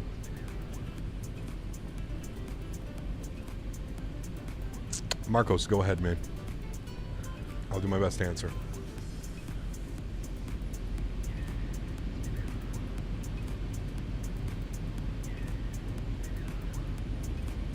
How old was she? How old is Queen Elizabeth? I feel like she was old, yeah? Oof, the ortho that I have over here for the Swiss mountains is so good, chat. It's one of the best things about X-Plane. When I created this ortho is so old, but it's so good. She was 96. Wow. Holy shit. That's crazy.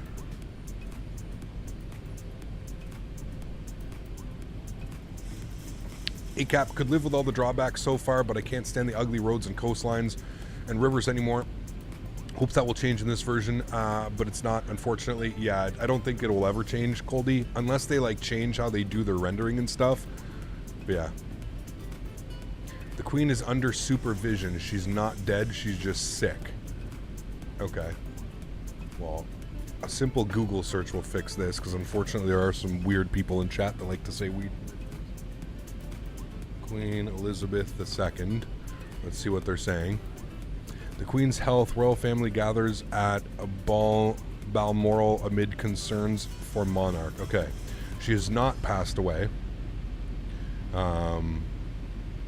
They're saying that there is a concern for her health.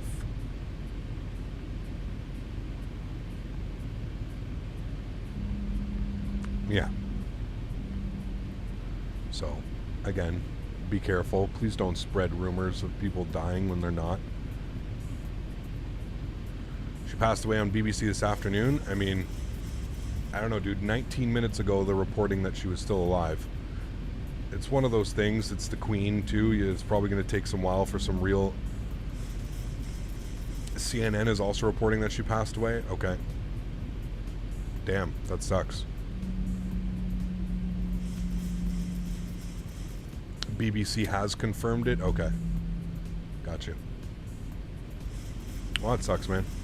Have you noticed the wing views and the wind above the wing is a little bit over-exaggerated? The wing view from the wind to the window looks exaggerated. The wind? I don't see any wind going over.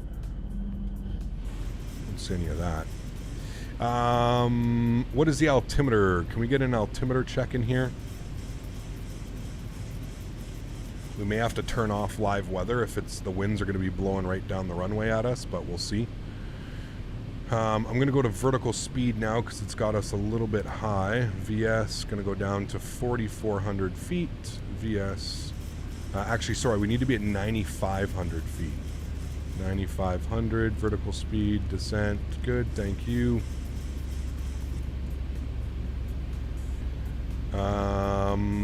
Winds are 050 at 6, so we should be good in 1014. So we'll plug that in as well. 1014 is in, good. How do you know when to descend? If you've set up your CDU or your FMC correctly, it should tell you. Should get a top of descent. Should tell you where you're going. This one's going to be a tricky approach, chat. I don't have my track IR on, so I can't do any cheeky checks on the arrival or anything like that. So we're just going to have to go with it. Let's go flaps 1. It's going to help with our speed here. I'm going to turn our sounds all the way up again. We can get invested in our arrival.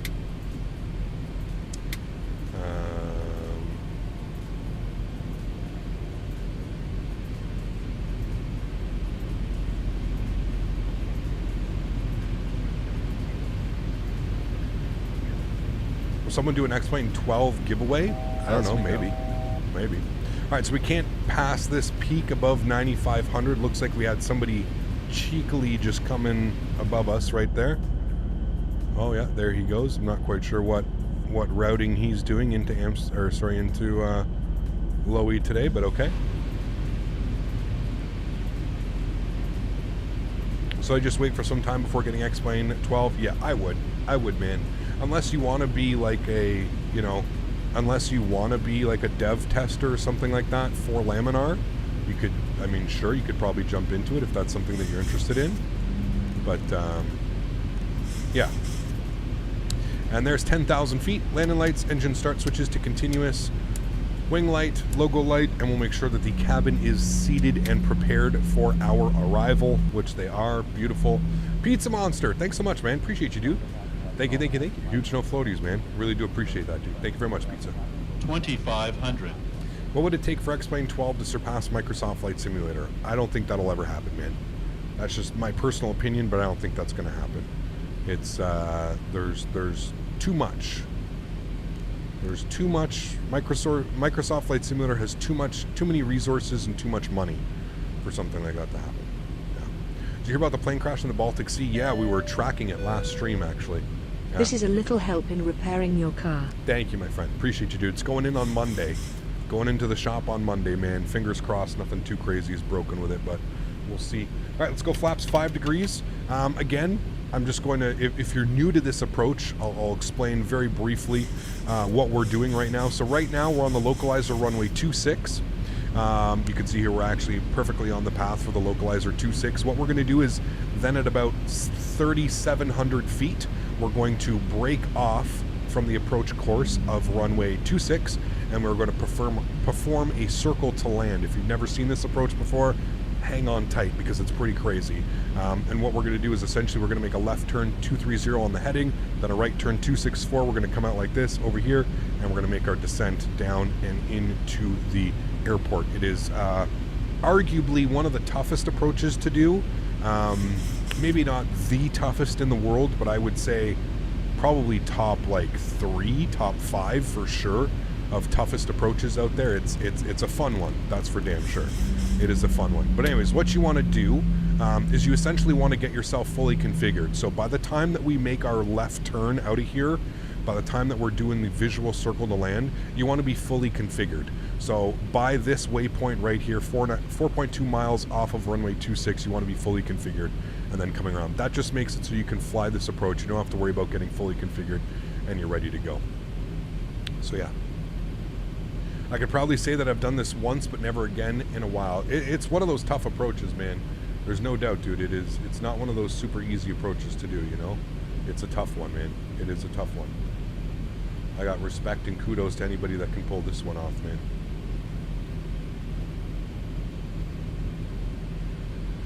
All right, we're looking good. All is swell and well. I guess what we're going to do now is let's go ahead and drop the gear. Thank you. We're going to bring our speed back down. 3,700 feet is what we're expecting. I'm going to shallow the descent profile out a little bit here. I'm going to bring our speed back to 170. We're going to go flaps 15 degrees. Good. Hey Gap, how does Ortho behave in the new beach? There are no, so if you are using Ortho, the first thing that you'll notice is there's no water texture. So it looks like X-Plane 11. There's no beaches, there's no, like if you look at the water, it's just X-Plane 11 water. There's no new X-Plane water or anything like that. That's kind of what happens. Our approach speed today is 149 knots. Let's get that configured now. 149. We'll go flaps 25 degrees. We have our auto brake set. Our ground spoiler is armed and in the green position, so everything is looking good there. Cabin is seated. We'll wait for 160 knots, and we'll go flaps 30, which will be our landing flaps today. We've landed 8 to 10 times at LOWI, but I never managed to butter even less than a 300. Honestly, man, it's LOWI. Like, I'm not going for a butter here either. I feel like if it's LOWI, you just got to put it in that touchdown zone, man. That's really all you're looking for. Obviously, you want to keep it, you want to keep it a little bit under. You don't want to rock your passengers, but, you know. All right, let's make our left turn here to a heading of 230. So we'll go heading select 230. And there's 3,700 feet, so we're looking good. We're bang on track. If you're doing this completely visually, let's say you don't have charts, it's pretty cool because you line yourself up with this ski jump. So here's the big ski jump. I don't know if this was used, I guess this is used for training the athletes, like Olympic athletes, I believe is what it is, or is it just open for the public, like anybody can use it? There's a big ski jump here, and that's like one of the visual references that you use. LOWI is not one of those airports that you're looking to fudge around.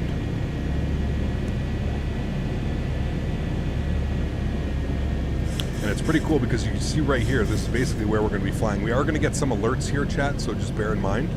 It's got our landing lights, runway turnoffs, taxi lights, everything else looks good. We're all set up, ready to go. Cap has had one of the best landings here in the LOWI, it was 7, but that was a complete bullshit chance, to be honest with you. That was just, we got super lucky and we flew it really well. That was really it, man. Marcos, listen, man, you don't have to ask me to just tag my name exactly like you're doing now, Marcos, because when you tag my name, it shows up like this, so I'm more inclined to see it. You don't have to ask me to ask a question. Just ask your question, man, because there's a lot. You have to remember, there's 500 plus people in here right now. 500 people in here, so it's a little bit difficult to keep going. You can just write it in chat, man. I'll do my best. Just Jordan. tuned in and circled to land at LOWI. Yes, always fun one, man. All right, 264 on the heading. Good, we'll plug that in. Can you rate my landing? That was your question? Sir, you can do whatever you like to do, man. That's the beauty of a live stream, is this interaction. You get to do whatever you would like to do. You get to do whatever you would like to do, my amigo. Do I use packs? I haven't in a long time, no. Okay, don't worry, that's Orbex. It always does that little lag and stutter right there. Here's that house that I always tell people this is the coolest house in Innsbruck. If I ever visit Innsbruck, I'm going to this house one day. I want to see what this is, who lives there, because damn, dude, this would be absolutely epic to see the planes come in like this. Those trees are so bad. Well, these are X-Plane 11 trees, so just keep that in mind. I don't think these are X-Plane 12 trees. Are they? They might be X-Plane 12 trees, but I don't think they are because this is third-party scenery. So it's done a little bit differently, right? All right, take this out here a little bit more to the left. We're looking great. All is swell and well. I'm going to throw the joystick cam on, friends. We're going to start having a lot of fun. Auto throttle's coming off. It's my throttles. So we're looking good. Don't worry about the terrain. That's fine. We don't need to worry about that. Alrighty, chat. We ready to start making our turn? All right, my airplane. All right, let's start making our right turn. So, no cheating. We're going to start our descent here. No cheating. We want to descend at about 1,000 feet per minute. And we're going to hold this at 30 degrees. All right, so we're looking. There's 1,000 feet per minute. We're looking great. Hold that at 30 degrees on the turn. That's exactly what we're looking for. We're looking real good. Keep descending, about 1,000 foot per minute. Don't overbank the airplane. You're looking at 30-degree bank here. Looking great. We're a little bit steep on the descent. Going to bring the nose up here a little bit. Looking great. Keep that turn coming. 30-degree bank. Feet stabilized, Mr. Birch. There we go. Looking good. Keep it coming. 30-degree bank. And boom. There's the airport in front of us. We're a little bit high, so we'll pull the nose and we'll descend here a little bit. We're 3 white, 1 red. So it wasn't bad. Not bad, actually. I'm pretty happy with that turn. And there we go. We're back on track. 2 white, 2 red. Looking great, chat. Not too shabby at all. Now we just got to put this bad boy down. Speed looks great. Altitude looks great. 2 white, 2 red. Dead on track. Trim is... the aircraft is trimmed nicely. We're looking good. Sweet. 400. 2 white, 2 red all the way in, chat. Looking great. Speed's getting a little bit under. A little bit of power. 300. There we go. Back on track with our speeds. Don't want to balloon that here. Bring that down a little bit. 100. A little bit high. 50, 40, 30, 20, 10. Perfect. Nose down gently. Reversers. Decelerating. Again, we're not looking for that butter, chat. We're not looking for the butter. We're just looking to put her down properly. 80 knots. Switch to manual braking. Reversers are stowed. And we'll even hit the exit here. There we go. Ladies and gentlemen, welcome down to Innsbruck. Wonderful. That is exactly what we wanted to do, chat. We got a little bit high. That was my fault. We got a little bit high. I was too focused on the speed. On short final there, we moved up to 3 white, and that put us over the threshold a little bit higher than we wanted to be. But still a great landing. I'm super happy with that one. Landing lights are coming off. Runway turnoffs can come off. Taxi lights can stay on. Strobe lights come off. Wing lights come off. We'll go ahead and spool up the APU. Ladies and gentlemen, welcome down to Innsbruck. Beautiful flight. 1 hour and 13 minutes on that one. Here we go. There we go. Clean up our flaps. Spoilers.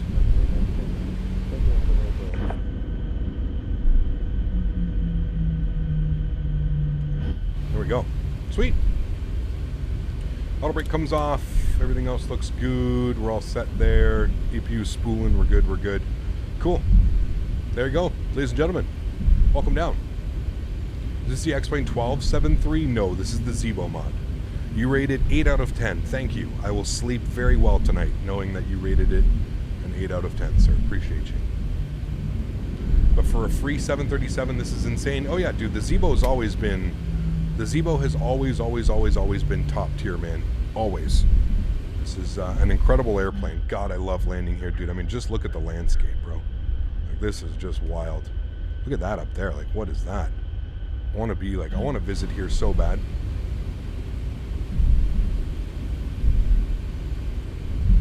Yes, chat, we're well aware of the Queen. Let's keep in mind this is a flight sim stream. we obviously send our condolences and stuff, but we don't need to go too crazy in chat there, guys. It's yes, sad, obviously, yes, but we don't need to bombard chat with it. We already know. We already all know, guys. We know.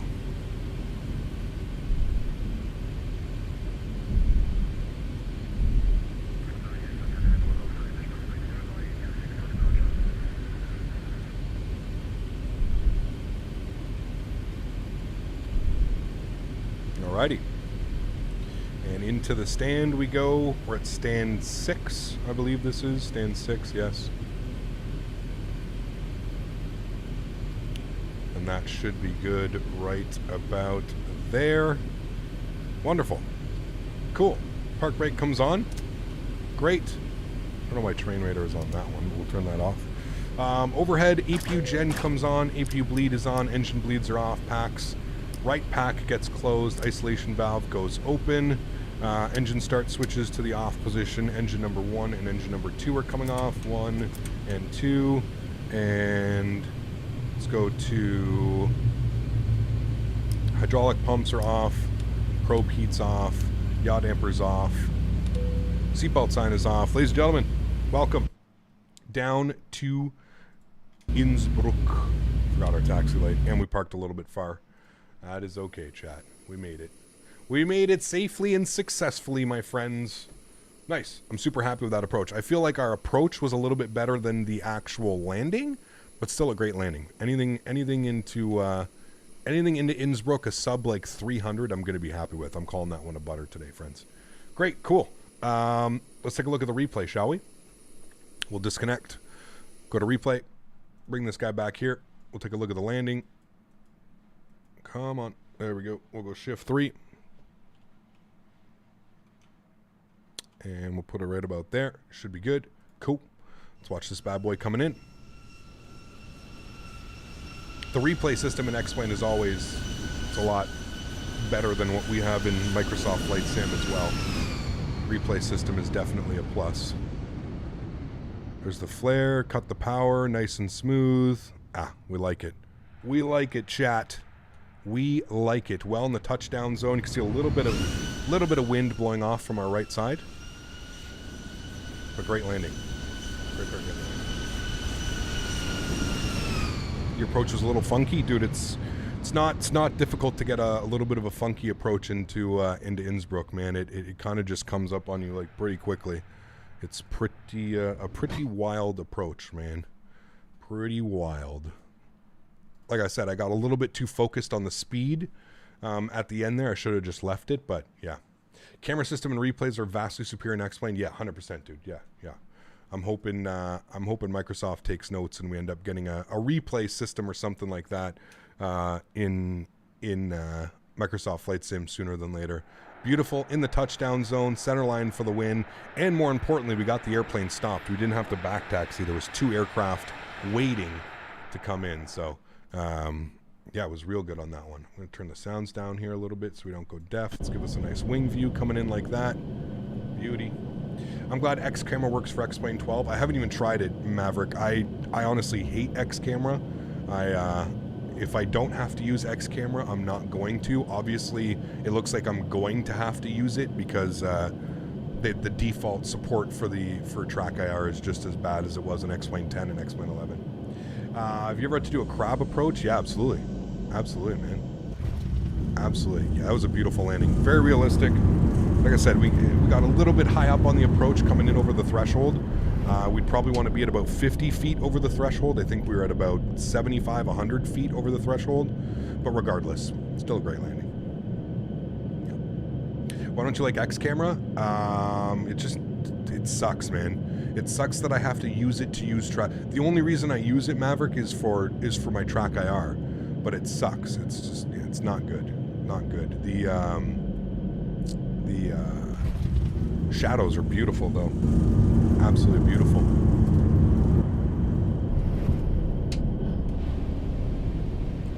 She was like coming in here. Yeah, see here we were perfect. We're 2 white, 2 red. You'll see it bump up. I was paying attention too much to the speed. I wasn't really paying attention to flying out. Right here, we get a little bit above slope. You'll see it change right there. Try and force it back down, but we never got it back down in time. you'll see we probably cross over at about 100. We want to be at about 50. 50, 40, We're about 30 feet too high. 20, 10. Still great though, right down touchdown marks. Beautifully. Looking good. Great. Cool. I'm going to rewind it. We're going to go all the way back, not here. I'll rewind it till about here. There you go. We'll rewind it to there. I'll give you guys this nice wing view right here. You guys can watch the approach. I'm going to get set up for the second leg.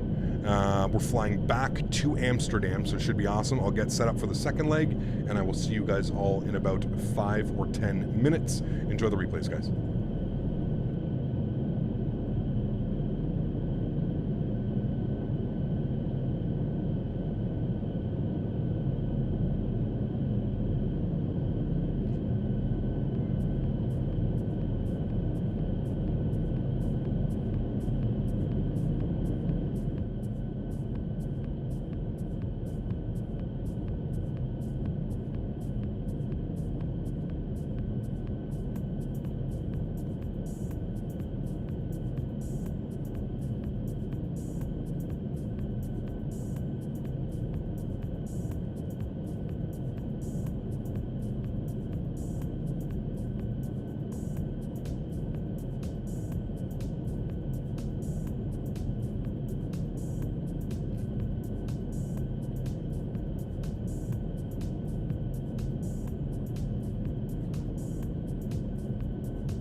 Alrighty, my amigos, welcome back inside the simulator. Hope you're all doing well. It is Innsbruck, so you have to kind of expect that this is just going to happen. He was just pulling in as I was just loading in, so we're not going to worry about that. Let's jump inside the cockpit. Let's get this bad boy programmed, ready to rock and roll. We're sitting in a turnaround state. It actually saved all my information this time, so we're sitting in a turnaround state, which is good. Hopefully it won't take us too long to get things programmed, ready to rock and roll. So there we go. First thing is first, let's come down here to the FMC. Let's get this bad boy programmed. It's going to say nav.out of date. That's fine. We know that we've got an update that needs to be done. Good. Let's go to our pause in it. We're sitting on the ground here in LOWI, Innsbruck. We'll throw that in there. Good. Let's go to our next page. We actually don't need to do that. We'll go to route page LOWI, and we're going over to Amsterdam today. EHAM doing the return flight. Beautiful. Our flight number for this way back is Transavia 48 Charlie. Again, this is a real world flight with a real world call sign. So that's good. We've got all that set up. Wonderful. Let's come over here. Let's start loading up our passengers. Let's go to start flight leg. We'll go to weight, fuel, and balance. We'll go to payload. On the payload weight today, we're looking for a zero fuel weight of 60.7. So we're actually going to be far heavier than we were on the way down. Fuel is showing 7.2, so we'll program that. And our payload weight today, let's go ahead and look at that. For our payload weight, it is going to be... what do they want us for the payload weight? It's going to be 18.0. So we'll go ahead and check on that. 18.0, it should get loaded in. And again, zero fuel, it was 60.7 is what we're looking for. 60.7. We're close. We need to remove a little bit more. So we'll go to payload. We'll go to like 17.6. Should be more accurate. And there we go. 60.7. Beautiful. That all looks good. I'm happy with that. That is great. Wonderful. Let's come back down here to the CDU, the FMC. We'll get this guy programmed, ready to rock and roll today. Let's go to the departure page here. We're planning a departure out of runway 8 on the Keptic 5 Juliet departure. So we'll go ahead and plan that out. Route, activate, and execute. Good. Go to our route page from KPT. Pardon me. We're going to Lima 608. And we're taking that direct to Bub. Bravo Uniform Bravo. And then we're jumping on another airway. We're going to Yankee 28. And we're going to be the direct to Helen. There we go. Helen. We'll go ahead and execute that. And then from there, we're going to jump on the Hell 2 Alpha arrival for ILS 18 right. And here's where we got to take a look here at our flight plan. So we're coming in like this. It's going to have us at River, I think it would. Yeah, Helen, sort of River. So we'll look for River in here. There's River. So we'll grab that and we'll execute that. Cool. So that looks good. If we go to our legs page and we scroll through here, we shouldn't have any crazy discontinuities. Everything looks great. I'm happy with all of that. Cool. So let's go back to our NATREF page. Let's plug in some information here. So our zero fuel weight is 60.7. That is correct. On the reserve, we plan on having 2.8. Pardon me. I'm looking for a cost index today of 74 it wants. Jesus. Okay. Cruise altitude 360. 36,000 feet. Average wind component 248 at 41. Plug that in. Our ISA deviation today will be +6. Also plug that in. We'll execute that. Transition altitude is 11,000 feet, so we're all good looking there. Let's go to our N1 limits today. No derate on the takeoff, no derate on the climb. We need to get out of here as quickly as we can, so we're going to leave that like that. Let's go to our takeoff page. Flaps will be set to 5 degrees. Our CG weight this afternoon is 27.2, which gives us a trim value of 4.5. Again, we're going to put a trim value of at least 1 up from that. So I'm going to aim for a trim value of like 5.56-ish. And our V-speed's 39, 41, and 48. Wonderful. Now that all of that is complete, we'll get a little bit of background brightness and AFDS brights, as well as our main panel brightness will come down here as well. Get a little bit of main panel brightness. Wonderful. Cool. Let's go to the overhead. We'll go ahead and fuel pumps are already on, so that's fine. We'll go ahead and spool up the APU. 1, 2, and 3. Beautiful. We'll also set the pressurization panel to 36,000 feet. Get some brightness up on here. Everything else looks good. I'm not going to bother with anything outside views today because it's just going to be... We've got an airplane parked right on top of us. We can just come in here and confirm that we do have a good APU start. Remember, guys, if you are enjoying today's content, please don't forget to smash down that thumbs up button. That would be absolutely awesome. Lag, it should be lagging. I'm not getting any dropped frames or anything on my end. How do you active traffic? So we're on VATSIM, Virtual Air Traffic Simulator, and for the model matching that I'm using, it's called XCSL. XCSL. Sim with Elliot, I think when you bought X-Plane 12, you should have got a key for X-Plane 11. Check your emails. You should have received a key and a download link for X-Plane 11, I believe. Alrighty, and update the weather, 10:14 on the Q&H out of here. We had 148 in here, so we'll plug in 148, and our top altitude, we're just gonna get our cruise altitude in here, 36,000 feet. We're gonna be climbing up and up and away. It is a beautiful departure, so I'm looking forward to it. That'll get up. Cool. APU is on and available. APU generators are on. APU bleed is off. Duct pressure comes alive. Wonderful.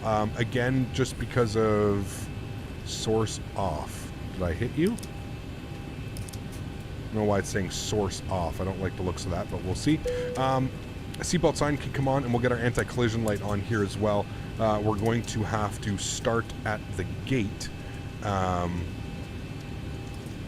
just because we can't do a pushback. So let's go. Engine number engine number 2 over to ground. Start valve is open. We'll come down here. We'll take a look-see. What is going on? Oh, the packs are on. That's why. Okay, got you. Packs are off now. Oh, why are the packs on? That's weird. Anyways, we're looking good. Does Active Sky work? I don't think you need it. Doesn't say that anywhere. XP 12 early access. Same for you. Can't find the installer. Yeah, I definitely don't have the installer. I have X-Plane 11 on Steam, so I really am not. Yeah, I'm not too concerned about installing X-Plane 11, but yeah. Anyone know how to fix GSX because I have a problem with my main menu being loaded too long? I'm not sure, Maxwell. Not sure, man. It's probably going to take us a full, like, 10 minutes to push back out of here, guys. Unless I swing this way into the GA plane, which I may do, but we'll see. Not GA, sorry, but default comes with the scenery. Is Austrian still flying the Fokker? I guess it says 2017. Is that when they retired them? It's probably when they retired them, Cap. All right, engine number 1 over to ground. Got a good start on engine number 2. Start valve open. N2 percentage is on the rise. We're looking good. Are people just coming to every stream that's live and saying the Queen is dead? Yeah, it's pretty wild. Like, we're well aware, guys. Yep. Thanks for the updated information, but we are on the internet. All right, we'll introduce fuel number 1. My 10, please prepare your doors for departure. Cross-check, standby for all call. What graphics settings am I using? I'll show you them briefly here. You can take a quick look. There you go. That's what they look like. Everything is pretty much set to high or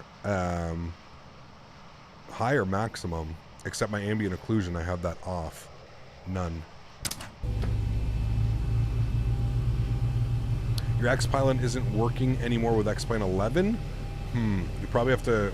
It should? I know it got updated, but it should work for both sims now. I don't know.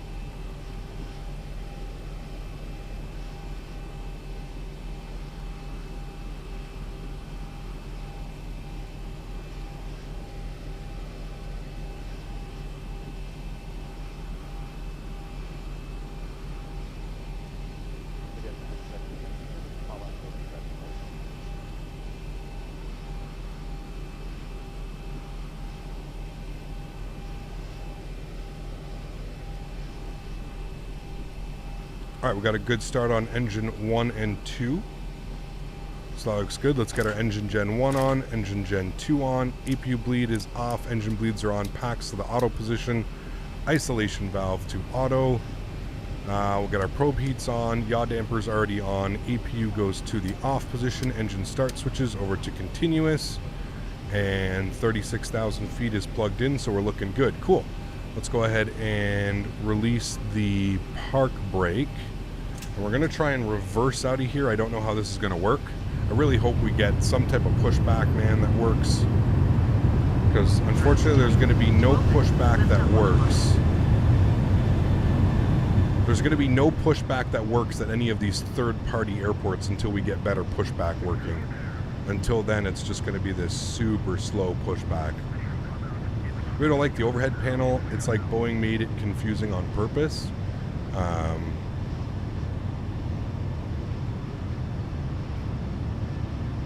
I don't think so. I think, like I said, if you break it up into chunks, it's usually a lot easier.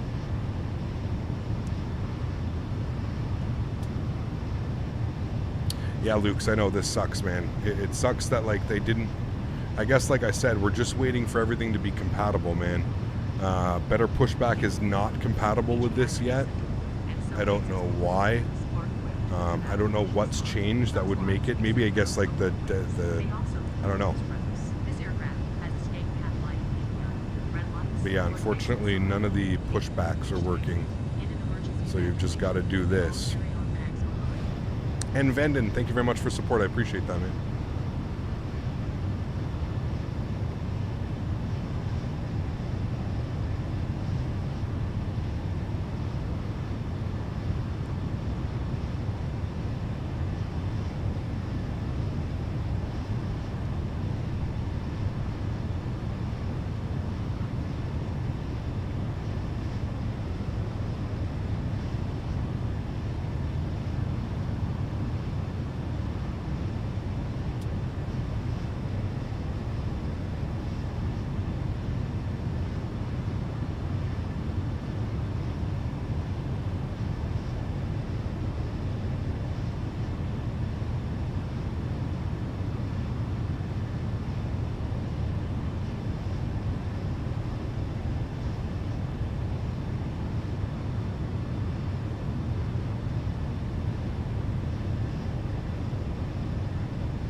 Alright guys, I'm going to have to get airborne and then I'm going to have to take a phone call.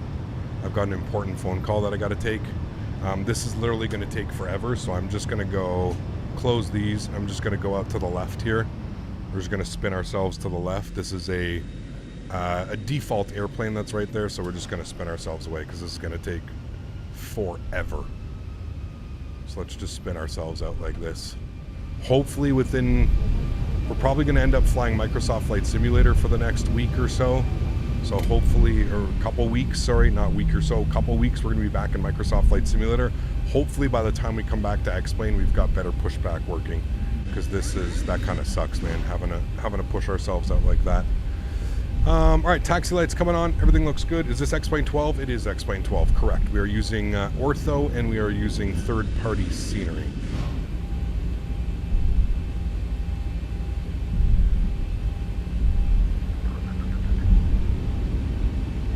Reverse thrust, yeah. We're trying to do it old school style, but it's not really working.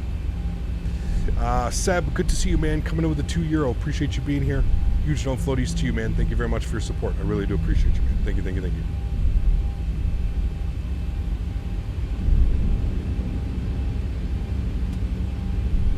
Again, guys, apologize, but after takeoff, I'm going to have to be gone for about 15-20 minutes, probably having a phone call. Got an important phone call that I need to take. Thanks. Landing was good. Thank you. Appreciate that. Hecap, take the call if you need to. We can hold position. No, we'll get airborne, so at least we're cruising. I'll put on some music for you guys. But, yeah, I just wanted to give you a heads up. I do have to take this call.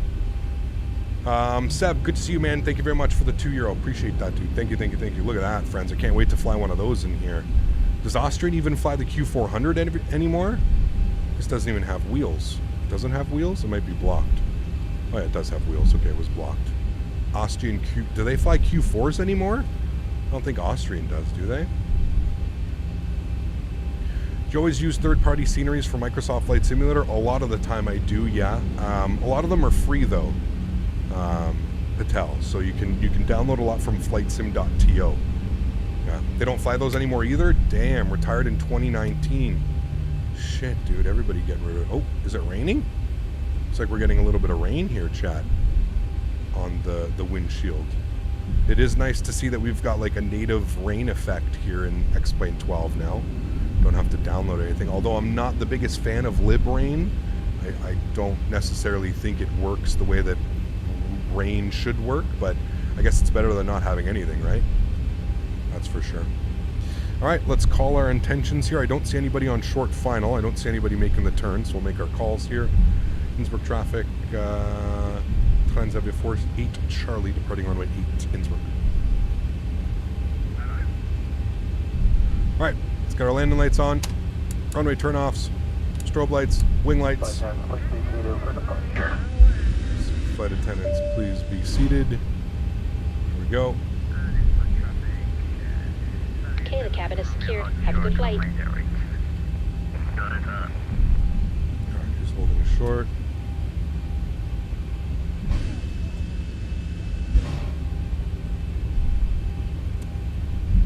Make sure everything's set. Flaps, auto brake, RTO. That probably won't go on until we're there. Seatbelts are on, everything's good. Propeat's on, yaw dampers on, hydraulic pumps are on, 36,000, pressurization is set.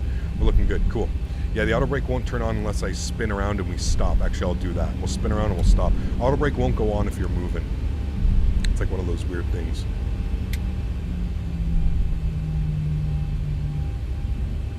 Trying to fly the MD-11 and XP-11, but VATSIM is not recognizing it's open after the update. What do you mean? What? I don't understand that. You can fly whatever. Is it? I don't understand the question. I'm sorry, Bishop.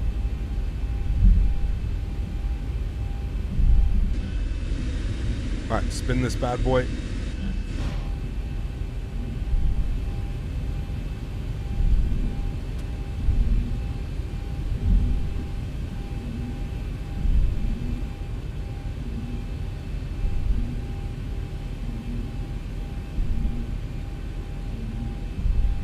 When you import the MD-11 and X-Plane 12, it's one big mirror. It's so shiny, it's brighter than the sun. Ah, that's not good. Hopefully, Rotate will come up with a patch for that soon. All right, onto the brakes. Auto brake comes on. It should. There we go. Cool. We're looking good. All right, friends. Throttles to 40%. Enjoy the departure. Catch you guys on the other side. Flight directors, auto throttle, VNAV, LNAV, clock, toga. Let's go. Takeoff power is set.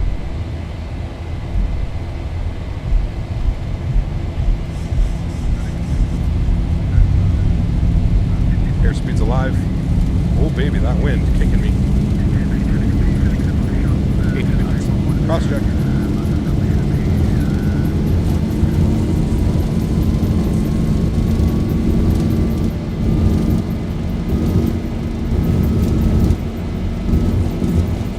E1. Rotate. Rotate. Positive green. Gear up. You see how that's full deflection on my yoke? I had to pull that back all the way. 400. It's the Aviator Mao. Yeah, it's the flight model with the Zebo right now, dude. There's something really weird with it. Really weird. Auto brake off. Let's lock the gear.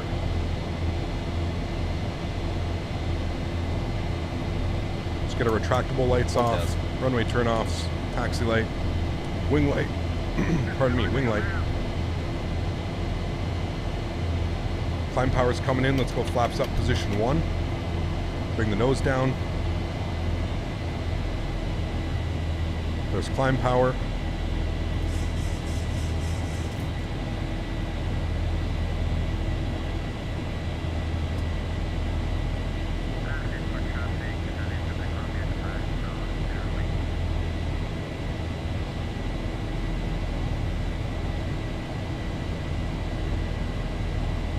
And 210 will go flaps clean.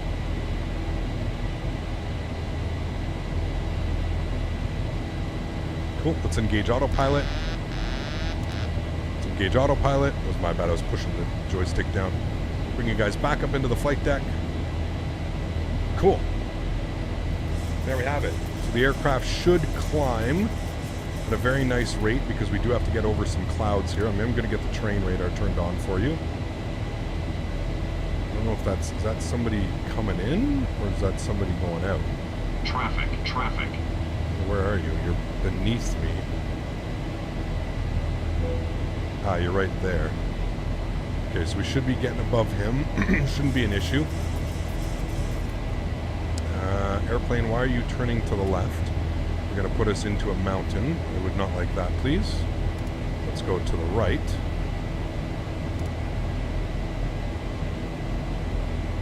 There we go. Now I'll re-engage LNAV.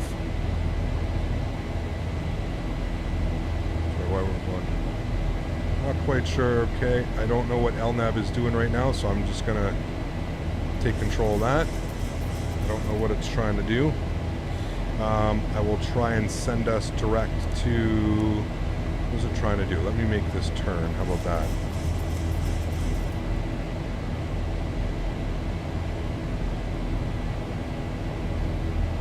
Make the turn while still climbing. Ortho4XP won't open. I don't know why. Alright, are you going to work now? Yes, now you seem to understand where you were supposed to be going. Beautiful. Good. Okay, it seems to want to work now. It seems to know where we're going. I think.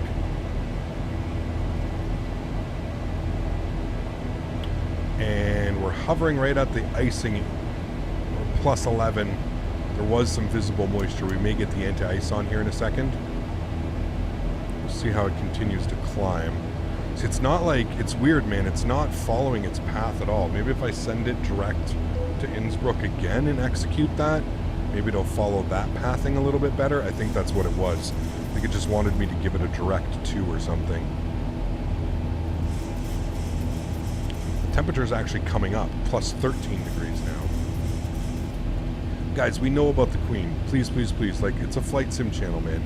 Like, you see one person put it in chat. You don't need to keep saying it over and over and over and over and over again. It's a very sad thing. I understand, yes, but we don't need to. You don't need to just keep spamming in chat, through 11,000 feet, we'll go standard barometric pressure.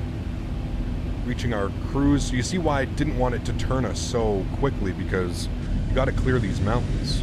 You got to get up and above these mountain ranges, otherwise you're in trouble.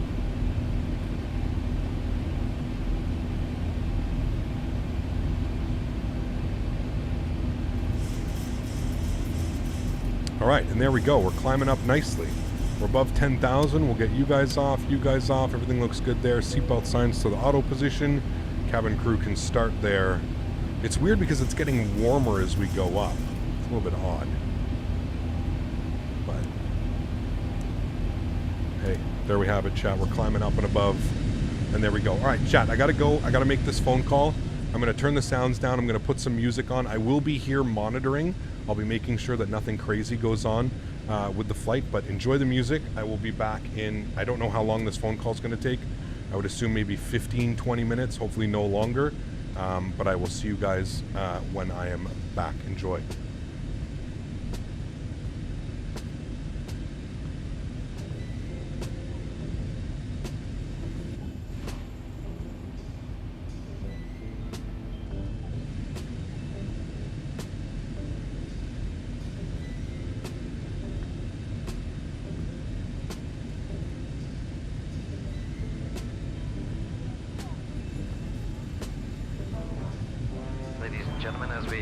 As we climb to our cruise altitude. For your safety, it's important to remain seated with your seatbelt securely fastened anytime the seatbelt sign is on. Even if the sign is off, please keep your seatbelt fastened in case we experience unexpected rough air. Also remember to use caution when opening overhead bins, as items may have shifted during the flight. We've now reached an altitude where it is safe to use approved electronic devices. Please be reminded that federal regulations prohibit the use of cellular network services during the flight. After the meal service, duty-free sales will begin. The catalog in your seat pocket describes the merchandise available today. We accept all major credit cards, US dollars, and other currencies for duty-free purchases. Due to security regulations, we'd like to remind you about restrictions to carry on baggage containing liquids, gels, or creams.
Hey chat, sorry about that guys. I'm just gonna log off the network here just so I'm not creating an absolute disaster. I logged off. I'm sorry about that guys.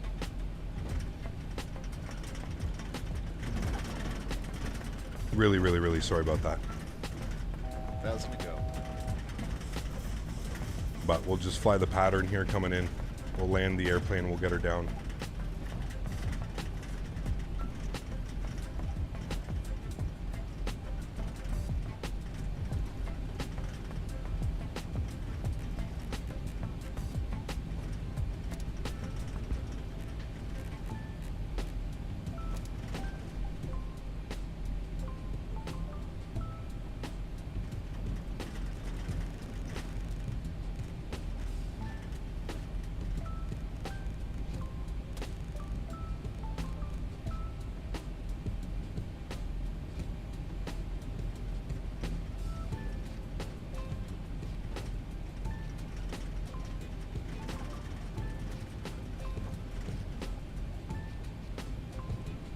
Alright, 111.1 and 182 is in there. We're looking good.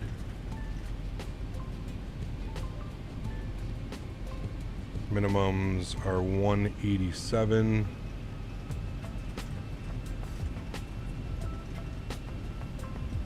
Continue our descent down to 3,000. Speed at 210.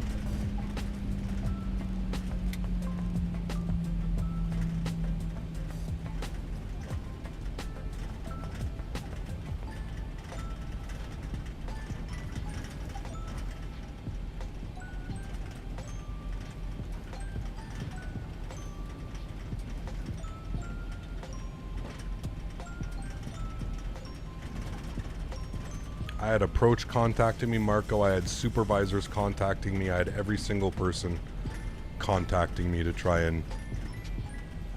obviously that phone call was not supposed to go that long. I apologize. There's obviously some personal stuff going on that I'm not, you know. So we're just going to leave it at that, man.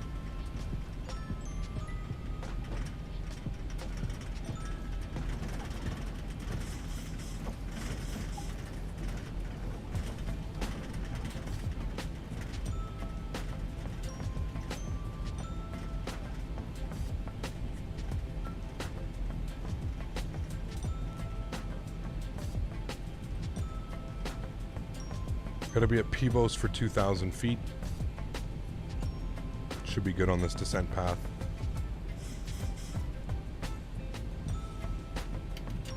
Flaps 5 degrees. Airspeed back down to 190.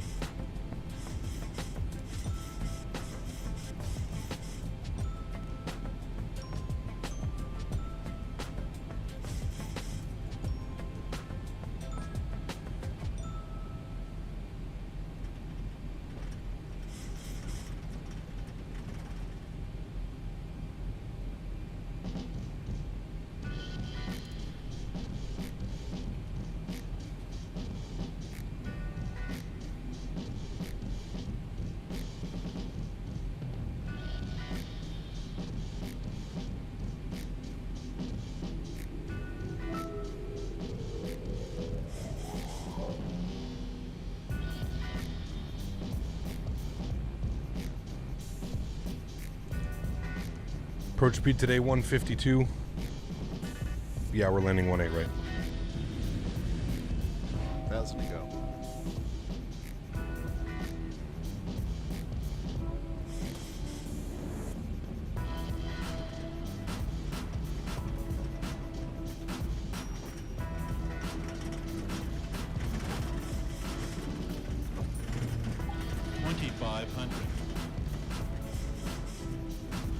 Arm our approach.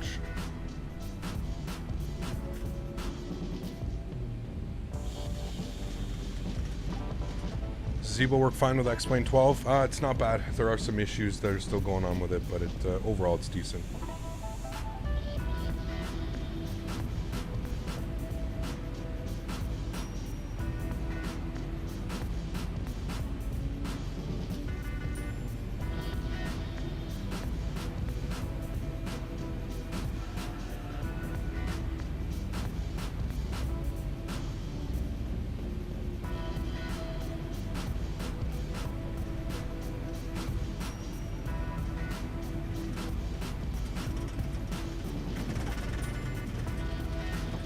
8.5 miles out, we're looking good. Gonna pause the music, get our sounds turned up.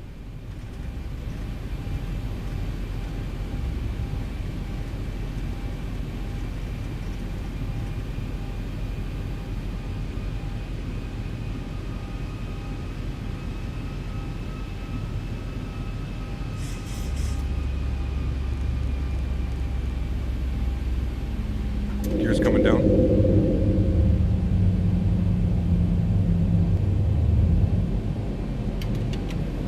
Flaps 15 degrees. 6.5 miles, we can start getting fully configured. We're about to hit glide slope. 152 on the approach speed.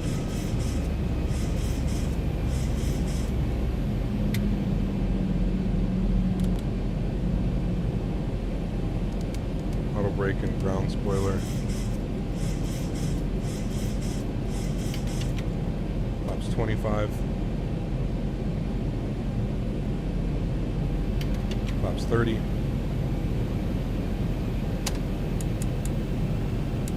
All of our lights are on.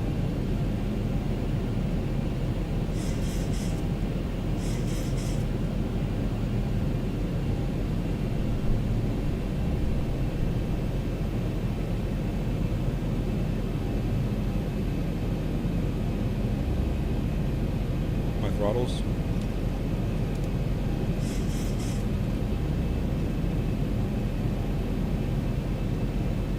My aircraft. Enjoy the arrival.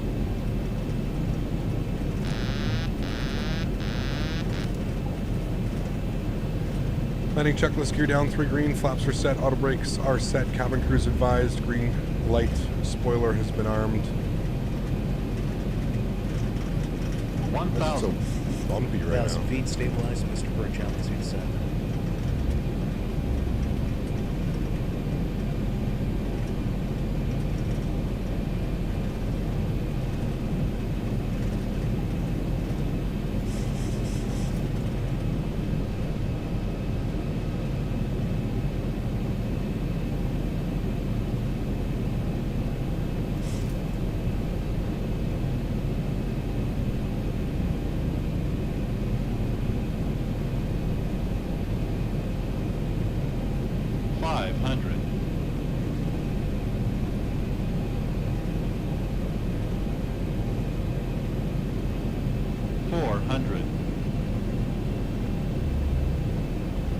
Aircraft is very pitchy right now for some reason.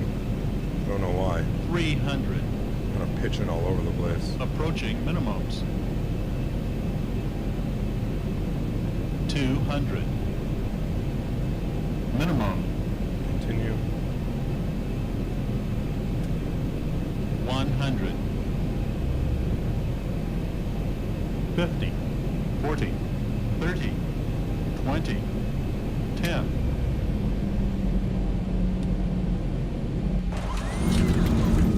Reversers, move down gently.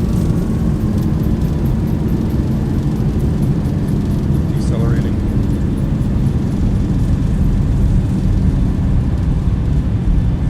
knots. 60 knots, reverser stowed.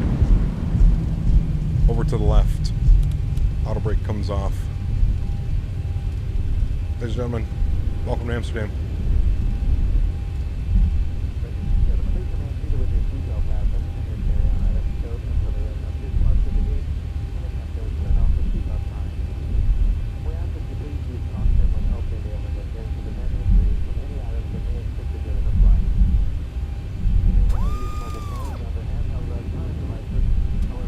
Computers may not be used at this time. Before you leave the aircraft,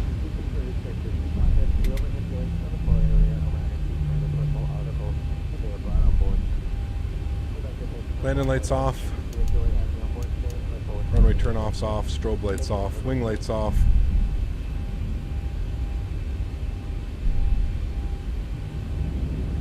Go and get ourselves over to the terminal.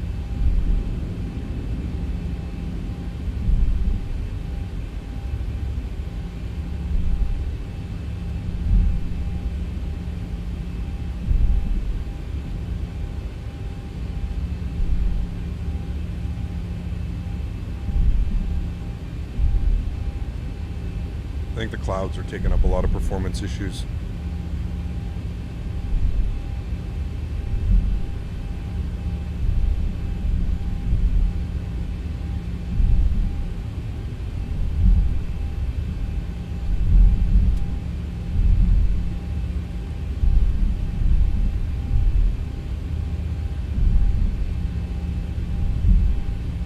I'm getting 32 FPS.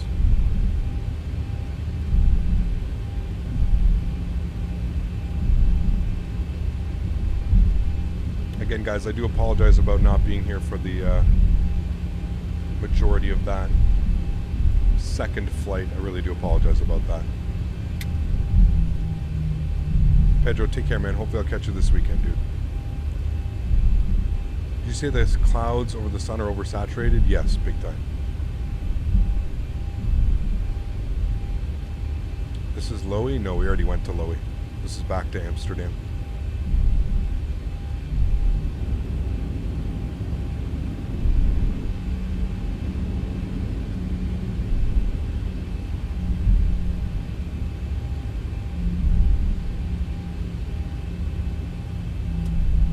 Yeah, not much has changed from as far as performance-wise. I actually probably find I get a little bit better performance in X-Plane 11. I think these new 3D clouds are also causing quite a... Jesus. I think these 3D clouds are also causing quite a bit of performance loss.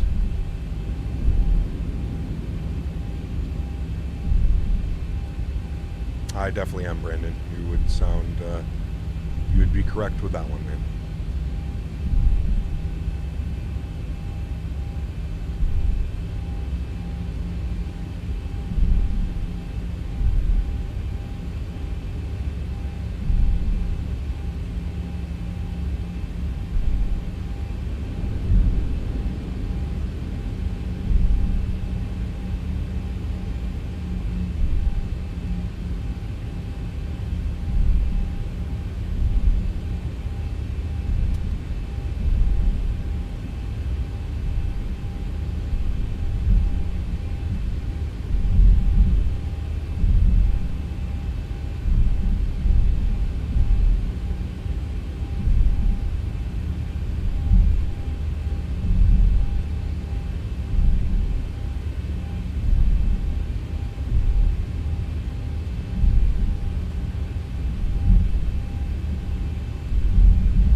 Anybody.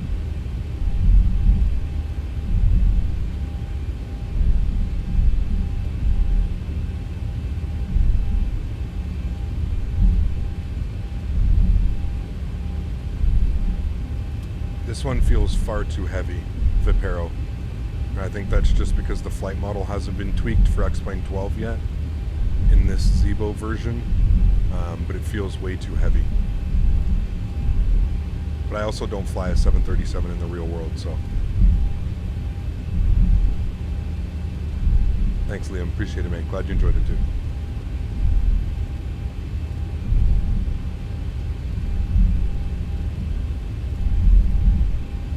We just landed. Flight sim experience.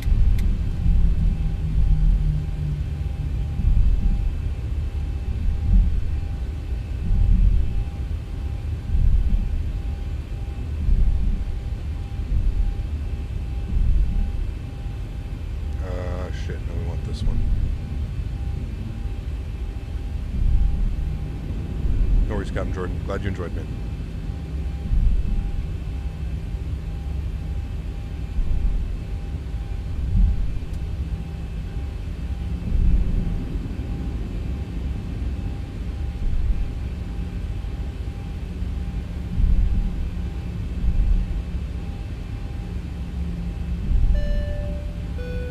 Captain Palm Tree, thanks, dude. 2 months.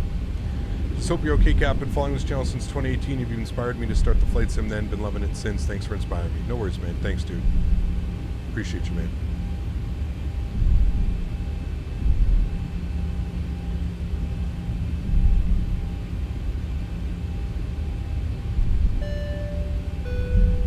Thanks, Erin. Cheers to you, man. Severi, welcome back, dude, to business class, 19 months. Appreciate you, man. Huge no floaties to you, dude. Thank you, thank you, thank you. We're making a right turn on Charlie, and then we want Alpha in.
Photo Jones, thanks, man. 13 months. Appreciate you, dude. It was all love to Captain Canada. Keep being the GOAT. Thanks, man. Appreciate you.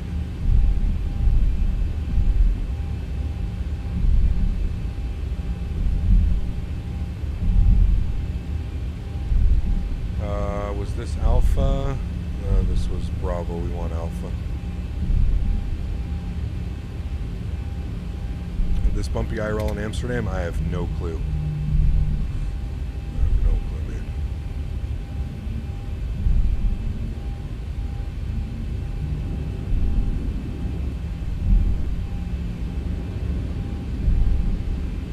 Next member stream, I'm not sure. I think it's the 25th or the 24th.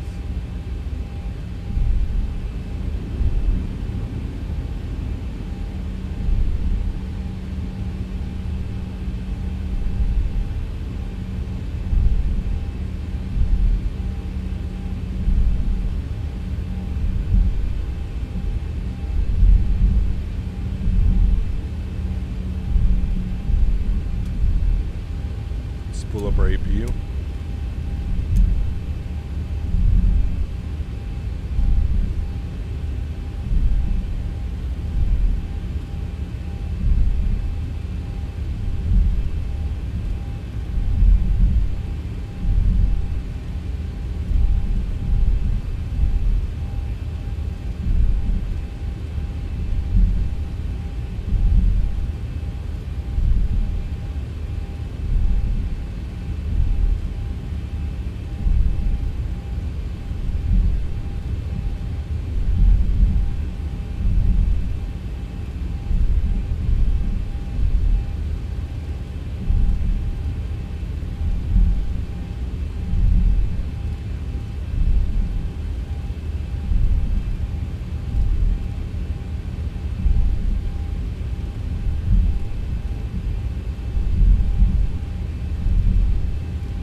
Using XP Realistic. It was updated yesterday. If you already own XP Realistic, just check your email. Should be a download link.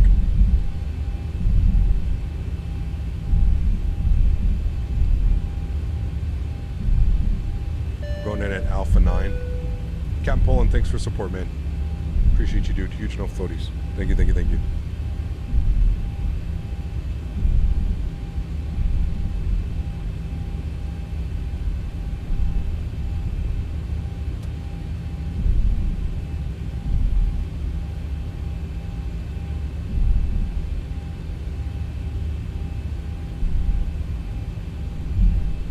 New chair actually arrived this morning. Probably build it tonight or tomorrow.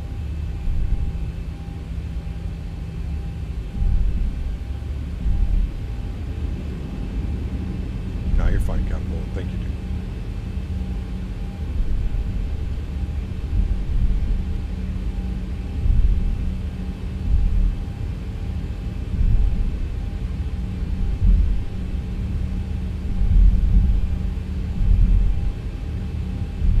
Doing around the world. If you want to see around the world, you can watch Chewy on Twitch, good friend of the channel, also a Thrustmaster ambassador. He is he's doing a around the world tour. So if you're interested in that kind of content, you can always head over there.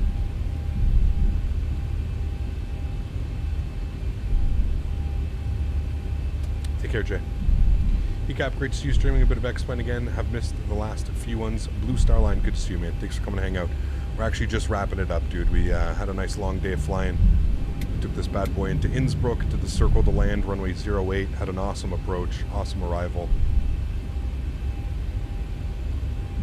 And we're just pulling into the stand here into Amsterdam.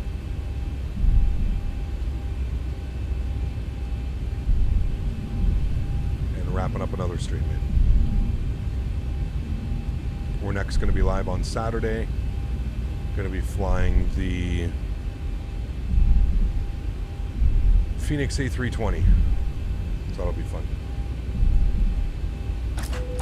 EPU gen's on, bleeds on, engine bleeds off. Take this stand right here.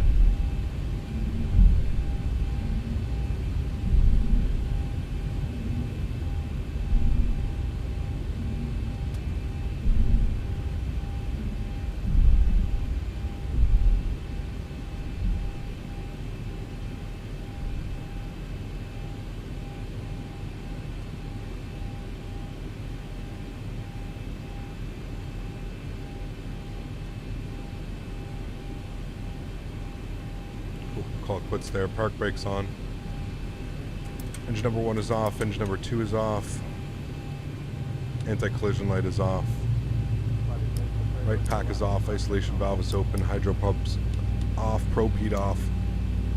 Yaw damper off. Welcome to Amsterdam, guys. All right, I'm as you can clearly tell by my voice, I'm just not all there right now. I gotta go process everything here. So I'm going to leave you guys with some replays. I'm going to start the end music now. Mods, donators, sponsors, thanks guys for being here. Appreciate you guys. You guys are absolutely awesome. The backbone of this channel, and I'm forever grateful. So thank you all so much for your support. I appreciate you guys. Like I said, next stream's probably going to be Thursday unless anything's going on. I'll let you guys know. If you're not part of the Discord, !Discord, I make all my announcements in there. Enjoy the replays, and I look forward to catching you guys all on Saturday. All right, man, I'm sorry that it had to end this way. Sorry I'm not in the best of spirits right now. I never like to bring personal life into streams. I understand that I'm in a very good position in life that I get to be able to stream, and I really try and keep my personal life outside of my stream life. But it's just one of those days, guys. Just one of those days, man. We all have them. We've all been there. We'll all be there again. So appreciate y'all. Have a great day. Have a great rest of the week. Enjoy your Fridays, and I'll catch y'all on Saturday. All right. Happy landings, guys. Peace.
100.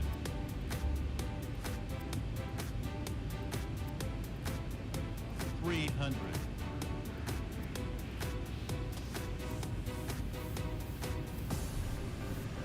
200.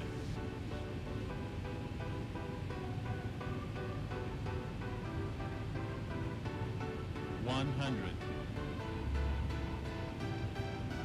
50, 40, 30, 20, 10,